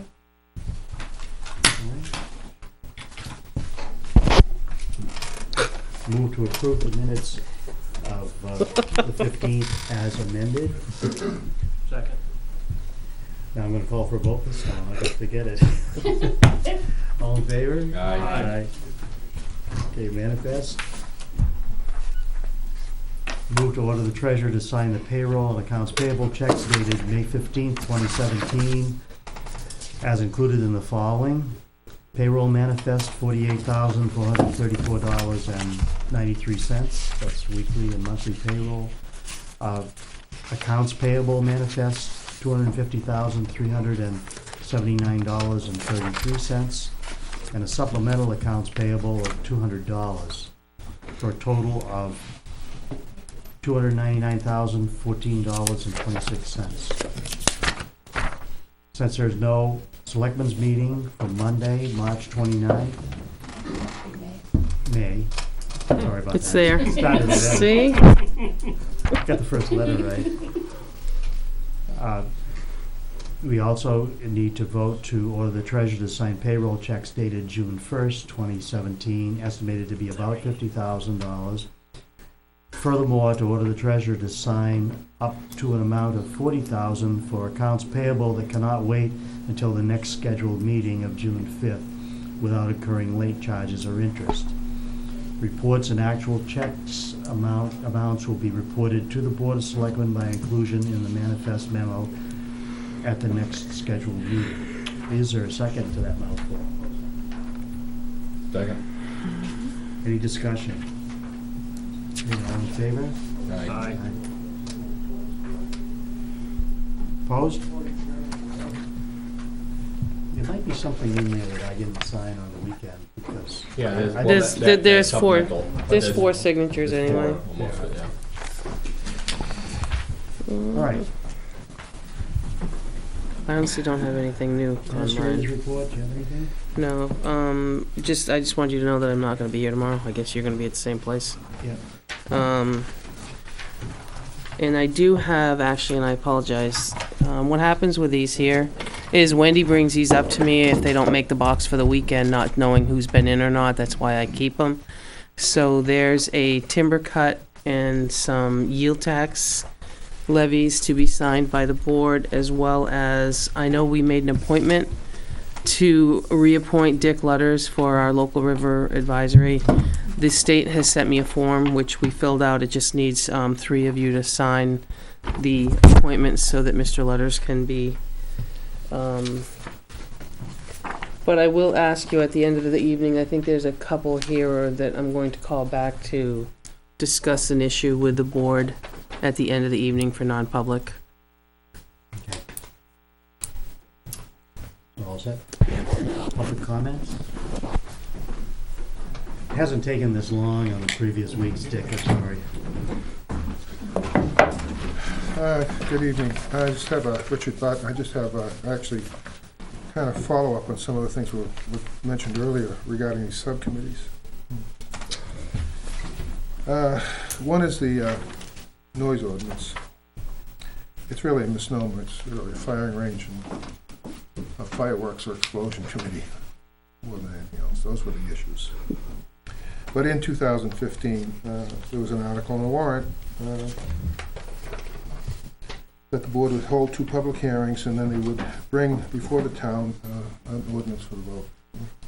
That passed, 60% of the voters approved that. And the purpose was to allow the Board of Selectmen to work on a noise ordinance to be brought before the voters. That never happened. The subcommittee was established. As far as I know, it was a regular committee, was it not? Was it a committee appointed by the board or not appointed by the board? Because apparently the guidelines that were mentioned, what is a committee and what isn't a committee, was that if it's not appointed by the board, it's not a committee. I mean, I Right. believe it was appointed by the board. People came forward to be on it, but it was a subcommittee of the board. I understand that. So you appointed these people to the committee? I Not don't me think you did. personally. I don't think you did. I don't think you did. The last meeting they had in October, there were 10 people at that committee members. And I guess a few weeks ago, there were 3 committee members that made a decision. It doesn't sound like a quorum. It doesn't sound like there's any structure to that subcommittee. It doesn't sound like they will have 7 members, or 9 members, or 5 members on the committee. It was not a representative sample of the people that had issues with the noise, especially firearms. They admitted that they were all, none of them wanted to see it. What study that was done, I guess, is the combination of all the efforts. They said there was approximately 50 people who complained about firearms. 52, I think. It goes Okay, 52. approximately 50. 52 is close. But where did they come from? Were they all Daniels Lake? Were they all one section of town? Because that's a significant number. And they kind of dismissed it. So I don't know, I don't understand what happened. I don't understand why it was stopped. I hope the board continues. You have an obligation. Tom, you said earlier something about the fact if it was something that was decided by town vote, the board doesn't have a right to stop it. If it was something was decided by town vote, you're talking about the firing range. Well, this is decided by town vote to have this done. And it's dead. And I have to tell you, I think part of the responsibility is the board, lack of oversight is what's going on. The amount of sound that's coming out of that lake down in that area, it's getting to the point where you can't stand it. Naomi's close enough, she's heard the fire down there. In some cases, it's continuous for hours. Now, somebody had mentioned, I don't want to punish the rest of the people. God forbid we punish people in this town because there's too much noise, you know. But you've got to look at areas in town. You've got to look at impact areas. There's plenty out there. I just Googled it and I got a lot of information. Identify an impact area where it's not allowed. They even admitted that and I know personally that area is very densely populated. And it echoes. And we got 3 active firing ranges down there. So I hope you don't drop this completely. There are ways to get around an impact for the entire town by designating areas in town, you know, where the firing ranges will not be allowed. And, you know, Goffstown Fishing Game Club, you know, they're grandfathered in, they've been here for a while. I've been here for a long time. Over the past 3 years, it's grown exponentially. And you had people in here at public hearings that said the same thing. You are, again, no closer today than you were 3 years ago. Matter of fact, I think you're further away. It's really a disappointment. I hope you do not drop this. If you want me to put some information together, I'll be more than happy to. But impact areas, identify sections of town, clearly identify these areas. I think they can be. As no backyard firing range is allowed, or you minimize lower the caliber to 22 or less. The impact now is from high caliber weapons, rapid fire. In 2 cases, automatic fire. Automatic fire, unless you have a special permit, you shouldn't have an automatic weapon. I'm not talking, I know the difference between semi-automatic and automatic. So I hope the board does not drop this. I really do. It's impacting the quality of life. You know, the firing range is the same thing. It's another subcommittee that just kind of just disappeared off the map. There's no oversight. You should be getting reports. You mentioned the building committee, when Sherry Burdick was on the committee, and we established that. What you read is something at least 9 years old. We established that committee. It was a very good committee. They came in, we met, they had charts, they had a diagram of what the buildings, approximate cost, what needed to be done on each of the buildings. We put an article on the warrant that year for 140 or something, and it got approved. I put that article on the And it got approved, so, I mean, and we had a plan in place as to what buildings to, Yeah, well, I'm not disagreeing with that, or the noise ordinance piece. And I don't see us simply dropping that. I think the firing range is a different issue. yeah. And, you know, I have never been in favor of that being on public land. But the noise ordinance, I wish you wouldn't call it, to me, it's some kind of, as tame as you can make it. Regulating backyard firing ranges. There are two issues: explosions, fireworks, kind of one and the same, and backyard firing ranges. That's it. And there should be an ordinance that addresses each one of those individually, not under the umbrella of the noise ordinance. That scares a lot of people. It scares me. Motorcycles. The person that made the representation to you last week said, "Oh, when they complain about the birds and the chipmunks and obviously, that's not the case. They're two big issues. Thanks. The other thing is that last week, the Public Works Director, who I think is doing a great job, made a statement that I disagree with. And that statement was that we voted in a design-build structure. Well, those words are never mentioned. I don't know if I could tell you what a design build is, but I know it sounds like it makes sense. You design it and then you build it. But during the deliberative session and any subsequent documentation that came out in support of it, I always talked about fire suppression. And in the deliberative session, the minutes of the deliberative session, there are 5 mentions of fire suppression and 0 mentions of design build. So I don't know where that came from, but all I know is that I thought I was getting a building that had fire suppression in it. And I still hope we have a building that has fire suppression, because I think you've kind of broken your promise. Nobody said, well, we're not sure because we're going to do a design build and maybe it will be and maybe it won't be. Yeah. That wasn't stated anyway until the past few weeks. And at the deliberative session, there were 2 people that got up and spoke in support of it. This is said in addition to using the word sprinkler system. So, the committee agreed the sprinkler system is a necessity based on the fires at both the Henniker and Hopkinton highway garages and the substantial losses in insurance that incurred because their facility had no sprinkler system. I think you gotta get sprinklers into that building. I don't know what you have to give up to get it, but that's what I voted on, was a sprinkler system. It had been voted down every year prior to that, for whatever reason, but certainly sprinklers were always mentioned. And now we wound up with what was told would be sprinkler systems, and it's like, eeny, meeny, miny, mo, sprinklers must go, so, I don't know.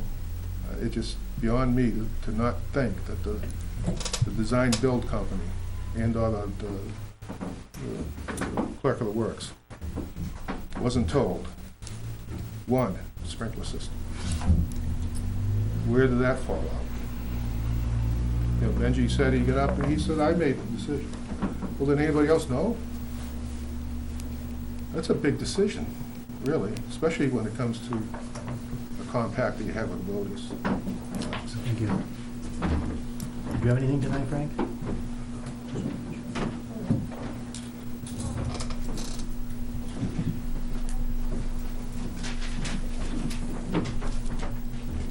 Frank Campana. and I'll do hopefully the easiest one first. Police cruisers and repairs. I noticed back several days ago, around the 18th, went by Mark Phillips, there was a cruiser there and in the repair yard. And as you well know, I've been questioning, why can't the highway department do some of the repairs as time allows, schedule allows, et cetera, et cetera. Okay, all the conditions above. So what I'd like to know with respect to Mr. Meany, Selectman Meany, unfortunately he's not here.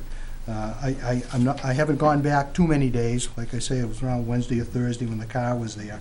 But my question to the selectman, and Mr. Meany says, well, we can get answers. We can't answer anything tonight.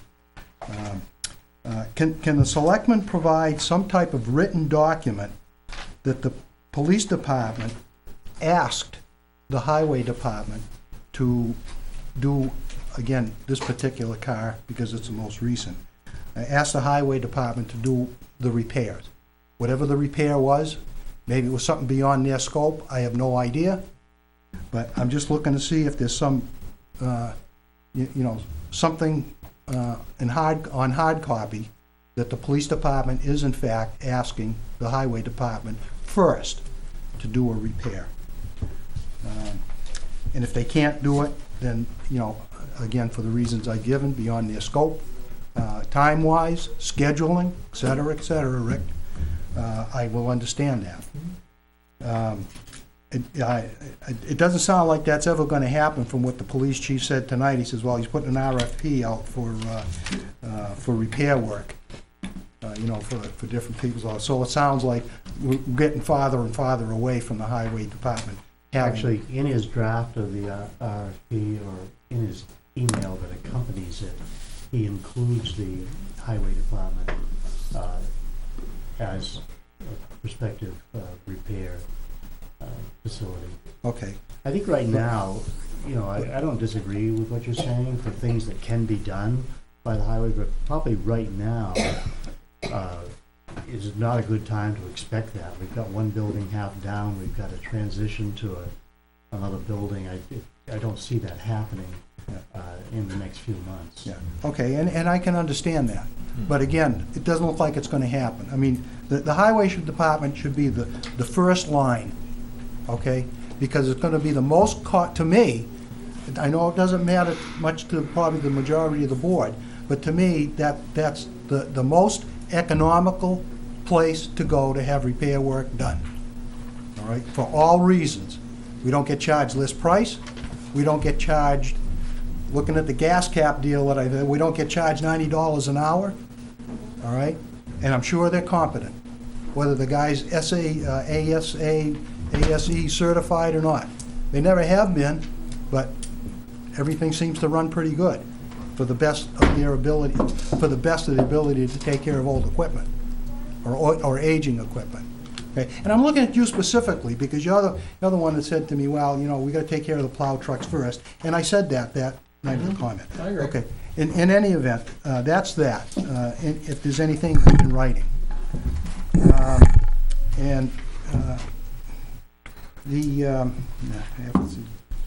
I know you've got somebody else coming in here.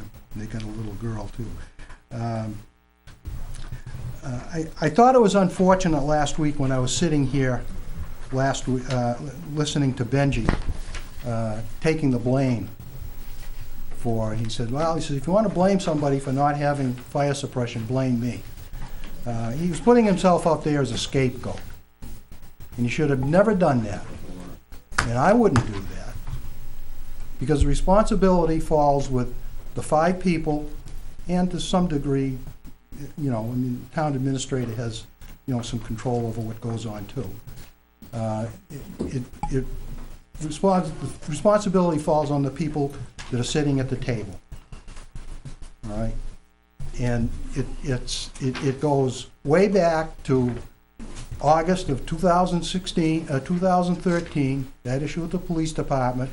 All right, it's just a lack of and I know you were not. There's only one constant there right now, But, you know, it shows a lack of management of what goes on in the town. And who has to pick up the pieces?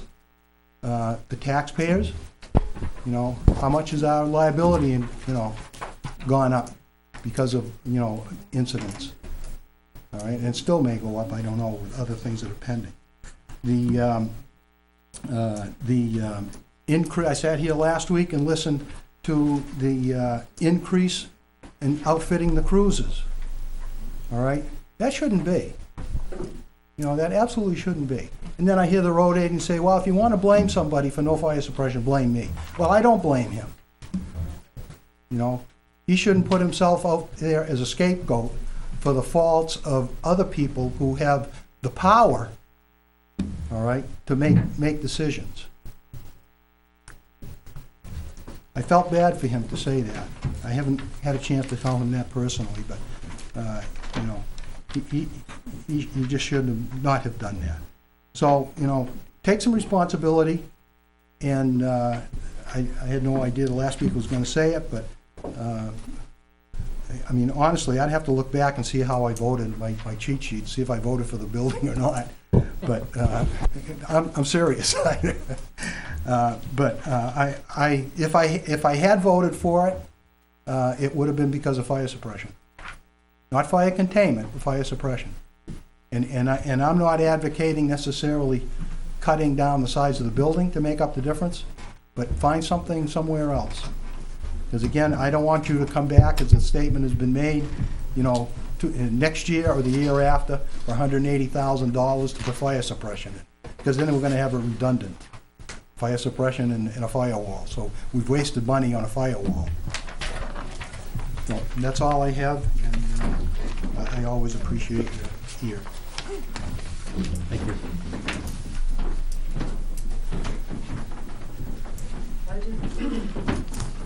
Sherry Burdick, 382 Darrington Road. I just have a couple of questions. One is on the policy that the town uses. I was under the impression that if you posted a job and it wasn't filled in 30 days, it had to be reposted. Do you know what the policy is? Well, it would be in there. I don't have a copy of the personnel policy with me. It would be the same for everybody now except police, and if there's a process that's different in the union contract, then we would use that. I'm not sure. So that's one question. So I'd like to know that as soon as someone can answer that for me. The other thing is that Naomi told me that the clerk of the work has no insurance. So I want to know what the town's going to do about the liability issue here, what the liability is for the town if something goes wrong. Because I'm not going to be too happy if in 6 months we got a major problem with the way the floor was poured and it wasn't detected, or... No. I mean, I don't think you can put somebody in there without insurance. I don't think the taxpayer's going to... What? You shouldn't have been paid without insurance. Well, if an employee is.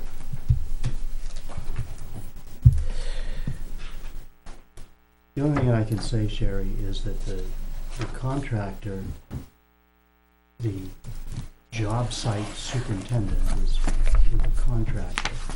The clerk of the works job is very minor compared to the construction boss who's there, the on-site manager of the project. And that they're bonded. The company is bonded. That's one of the documents that people were talking about here. Is the bonding of the project. Well, I don't think it's right. Okay, so that's that. The other thing is, I asked a couple weeks ago about the person that's the general contractor on this job, whether he'd ever done a job from start to finish, and no one has answered me that question yet.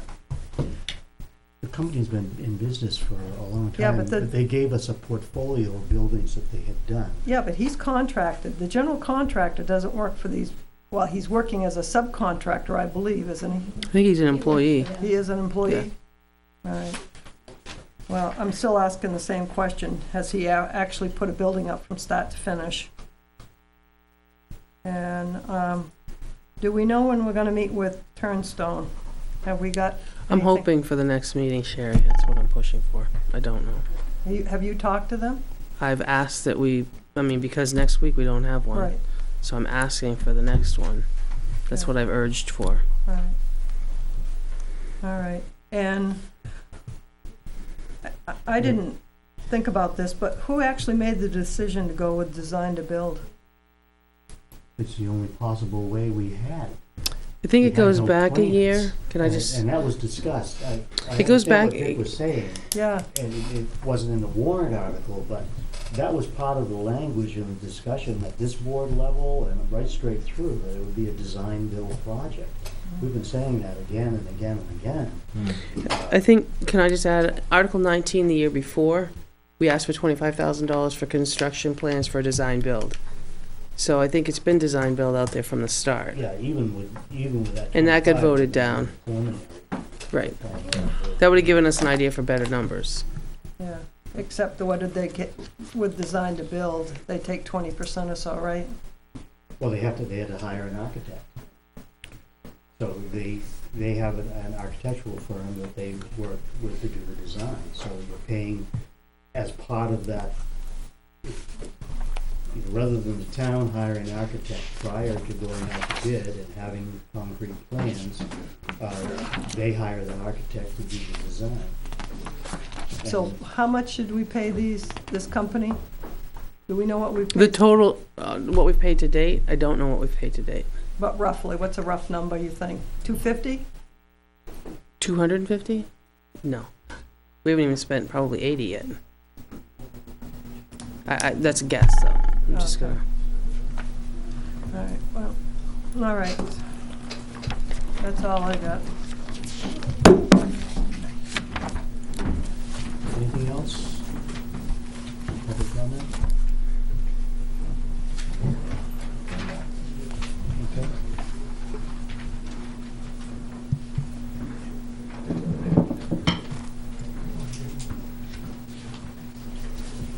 Next on the agenda is correspondence. I'll have to Is look this out. something that we wanted to read in the Well, minutes? do you want to? I mean, nobody wants to claim it. Came in the mail today. Oh, there's no signature? There's no signature, there's no address. It came right in the mail today. It was folded in thirds. In an envelope with no address.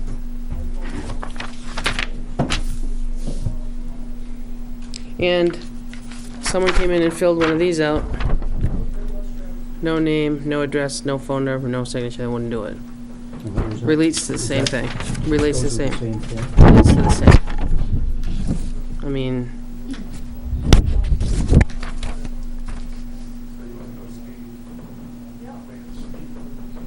Yeah.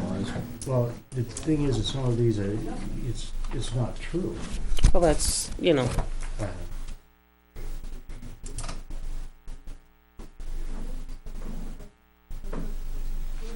I feel it's not signed, but how can we respond to it? I got nobody to address answers back, true or untrue, which are the same. I mean, it's taken condensed here versus more businesses are included here than on here. I have to kind of draw a parallel because some of it's the same, but neither one. This is May 11th and this is the 17th, but this did truly come in the mail. It's folded today, just like that. Well, I think we should hold it until we get somebody to come forward and say this is their complaint. Okay. because how can you respond? Other business? I'd like to go along on what Sherry just asked about when is that Turnstone and the clerk of the works meeting going to be held? Because, I mean, it's been April 17th and all these people have been coming in. I know everybody got irritated up here last week when the same questions were being asked. But they were told that they were gonna have a question and answer period or a public hearing, and there has, Well, it's not a public hearing. Actually, Well- it'll be a presentation to the board. It's not gonna be You know, we're gonna I know, it's not toss gonna be a people to the posted wolves. public hearing. I know that. Well, and I guess my concern is, you have a schedule that I gave you of, they're starting to pour the concrete, I mean, all these things are gonna be going in. And you kind of alluded, Tom, that these things would be discussed with Turnstone with the possibility of trying to get suppression. Well, if you keep waiting, you're not gonna get anything. Well, I'm not the one that's waiting, actually. We're waiting for a time when we can bring it together. I'll give them a call, see when we can put them together. Well, I've already talked to the clerk of the works and we're pushing for June 5th. That's an estimated schedule, Yes. but we had some setbacks to take the building down. We had to wait for asbestos to be tested. We got the asbestos results back, so now the building can be moved. Okay, we So- have concerned taxpayers. I get it, I'm one And I too. think that that's what we're here for, is to Mm-hmm. answer their questions Yep. and to take care of problems. But I'm not sure, I was out when that whole thing no package was delivered to me. I don't have that. So I'm not sure. Well, What you're looking one for of for us here dates. Probably should have taken care of it. I mean, we can't just keep putting people off. But taking care of what? You aren't gonna get anything quicker than, I'm not sure exactly what you think nothing's being taken care of.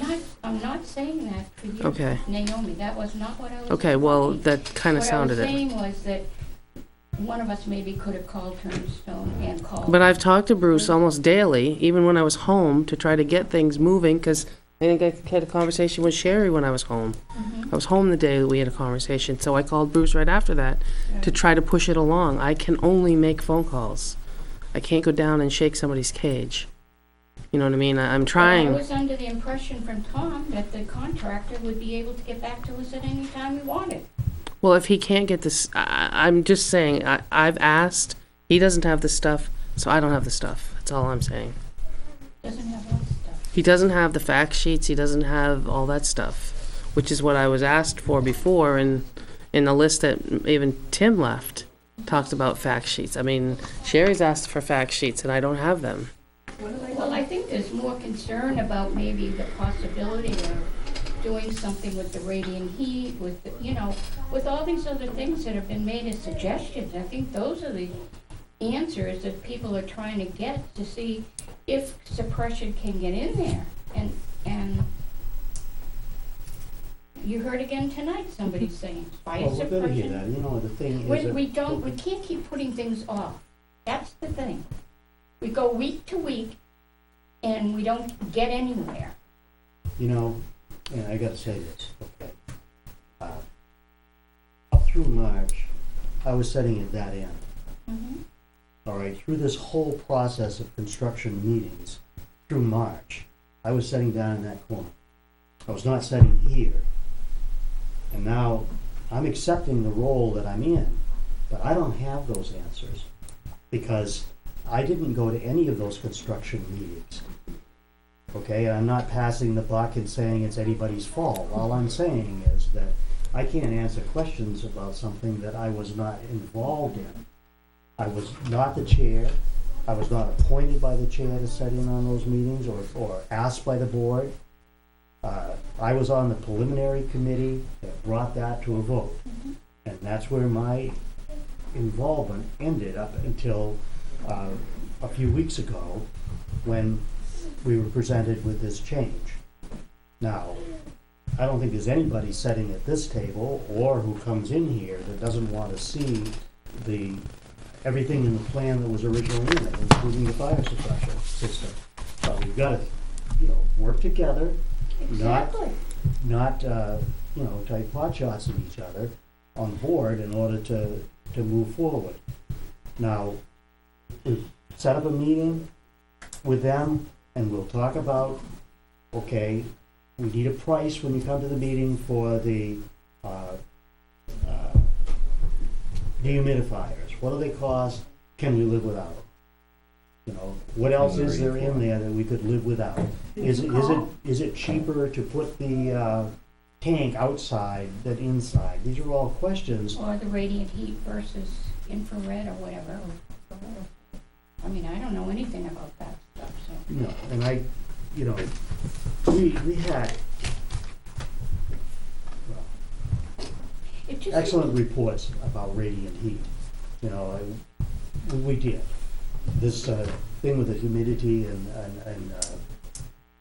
Henniker, which apparently isn't even a real issue, was just kind of a rumor that got passed down, but when the call was made, the only place they're having any problem is in the unheated section. That's my understanding, but I haven't gone to Henniker and talked to them.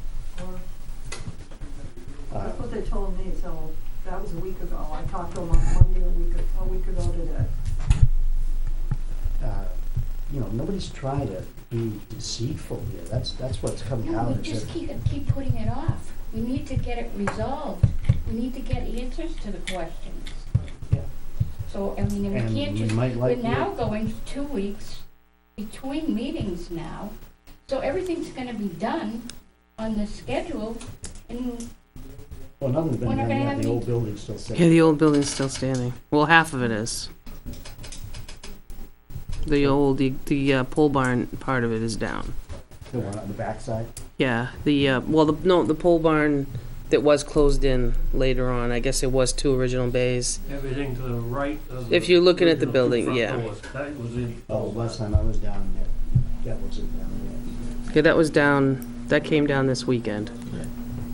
But the whole thing is, we got thrown off with asbestos, because to haul it away, they wouldn't haul it unless we could tell them or not tell them that it was asbestos, so we had to wait for the asbestos testing results to come back, which they did, and now we have a green light to get the dumpster and take it, but that report has to go with that paperwork so that it can go to wherever it's going, that says that it's not contaminated.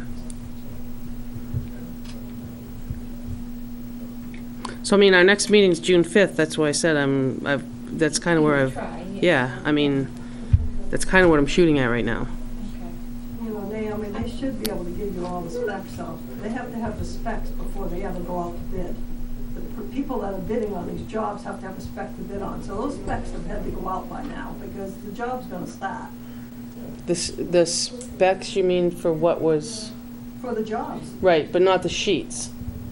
The sheets come with the product, is what my understanding is. Oh, you mean the Yeah. SDS sheets, yeah. Yeah. Right. Well, they should have all that on hand anyway, because they work with this product all the time. They should have copies of that in their files. They should be able to email you that in 2 seconds. The other thing I have is, on May 4th of 2015, under the administrative report, it's Public Works Advisory Committee. And, the town administrator Bolton informed the board that on Wednesday, May 6th, at 7 PM in the Conservation Room, Director Redmond is holding the first meeting for the Public Works Garage Advisory. Under that, minutes should have been taken, and I do agree that, you know, Lori Davis, when she said that she was the chairman of that committee, it's very hard to be chairman and take minutes. I agree with that, so, I mean, I don't know. Clearly states that it's a Public Works Advisory Committee. And I think that's what everybody was led to believe from day one. Well, Well, it is when a they called me up, Public Works Advisory Committee, but, you know, Yeah, but last week we had something that said from the lawyer that it wasn't. No, he said it wasn't an appointed committee. It wasn't. It was a committee of volunteers, but you did have a board member on there, and it was supposed to be Yes. the chair who agreed to do it. But that meeting, he couldn't make it. So I'll So fill you in. knew it, yeah. That's exactly what it says there. I But filled there in needed to be minutes. for the next 20 meetings ever we had. But we, and then, I don't know exactly when Lori was chosen, and whether it was at that meeting or whether it was a meeting or two after that.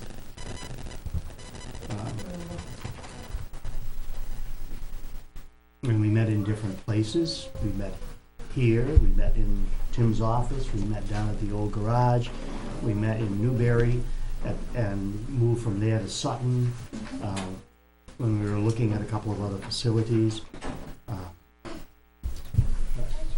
The only I other, think that the only other thing is, it was not somebody, it wasn't a committee that was appointed by, it was a committee of people who came forward.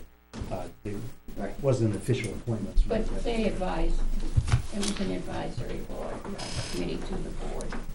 Actually, it was Tim's idea, thinking that Different people. yeah, you tried. with just the public works director coming forth with a plan in previous years, it didn't work. So let's get some other people involved and see if we can spread it out, and it would be a better chance of passing muster. That's where that came from. And I think a month ago, I had taken a trip up to the Poor Farm and had looked over the property up there, and I think it was, Poor Farm Road. you know, yeah, Road. no, well. At the time, I think we said that we'd have a forester come in Yeah. and so forth. I just don't want it to Put get, that on the agenda. yeah, I want it to be, Jeremy Turner Dropped. is the forester that the conservation uses. He has come in before, yeah. and I've been in some disagreement too with him when Yeah. he did the easement. I just didn't want it to get dropped. And the concern when I asked him to come in is, The We just slash. want an explanation of why they do the forestry in the way that they do it. Especially on Poor What Farm. is it called, Swedish cut or something like that? Clear cutting, Oh, that's what they do. That's what they did on Poor Farm. That was clear. but they left stumps. that's for the critters to live in. Yeah. I mean, that's been my understanding that it's done in a fashion so that they have a place to go at night or whatever. That's, It looks really, I mean, I've been by it and it's not, I don't know that I'd call it a clear cut, but, because I think a Big mess. clear cut. You're not gonna cut that off in my lifetime again. No. Mm. And the town's That's never not gonna being get good any stewards revenue. to the town of Weare. But what they did in the No. easement conservation area was, they cut, and I would call it clear cutting, two swaths, leaving, okay, take out this section as if that rug were a section of it, everything goes, the small stuff is ground out up into chips, that goes out too, and then the logs are gathered on a landing site and shipped out as logs. And then, you know, move over to another section like that and do that. So it isn't clear cut in the sense of wiping out the whole thing, Mm. flattening it, but with sections. And I'm not supporting it or anything, I'm just saying that's what I observed. this looks like Yeah. somebody that didn't know what they were doing, went in there and just, I'm actually gonna be meeting with somebody that, lives in New Boston, and they had quite a problem down there with people coming in, a company coming in, and I don't know if they had a person in charge, but they made messes and they were taking logs out, and they were saying it was all chips, and they were chipping everything. But they were actually taking the logs and chipping it, and we don't, I mean, personally, I don't wanna see another piece of property where it's chipped like that. I don't think you will for a while. Yeah, well, this, We'll never see a forest there in our lifetime again. It'll never be a forest. They should go in, mark the big trees, selective cut, take the big trees out, and let the trees that are half grown continue growing. And in 25 years or 20 years, whatever the time frame, go back in and selective cut again. You should be able to selective cut every 10, 15 years. Right about like that. In town, you're not gonna. And it's awful. It makes me sick to go up there. I mean, they really just trashed it.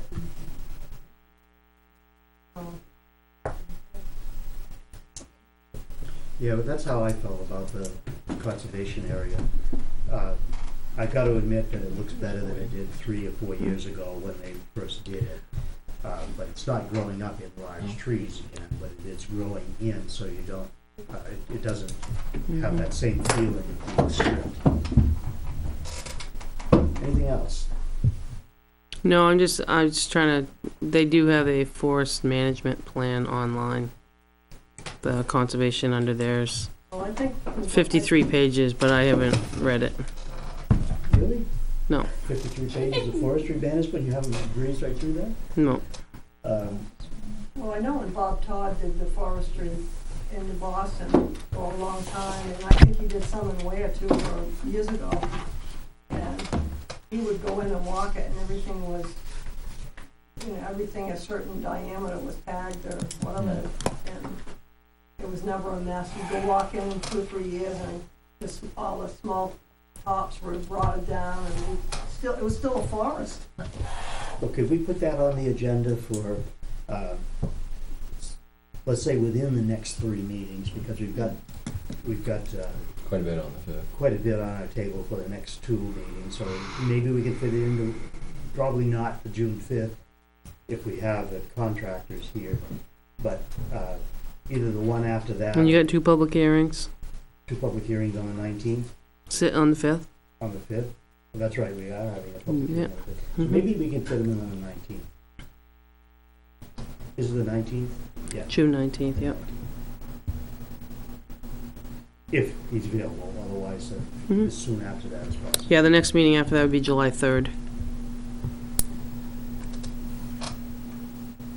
Anything else?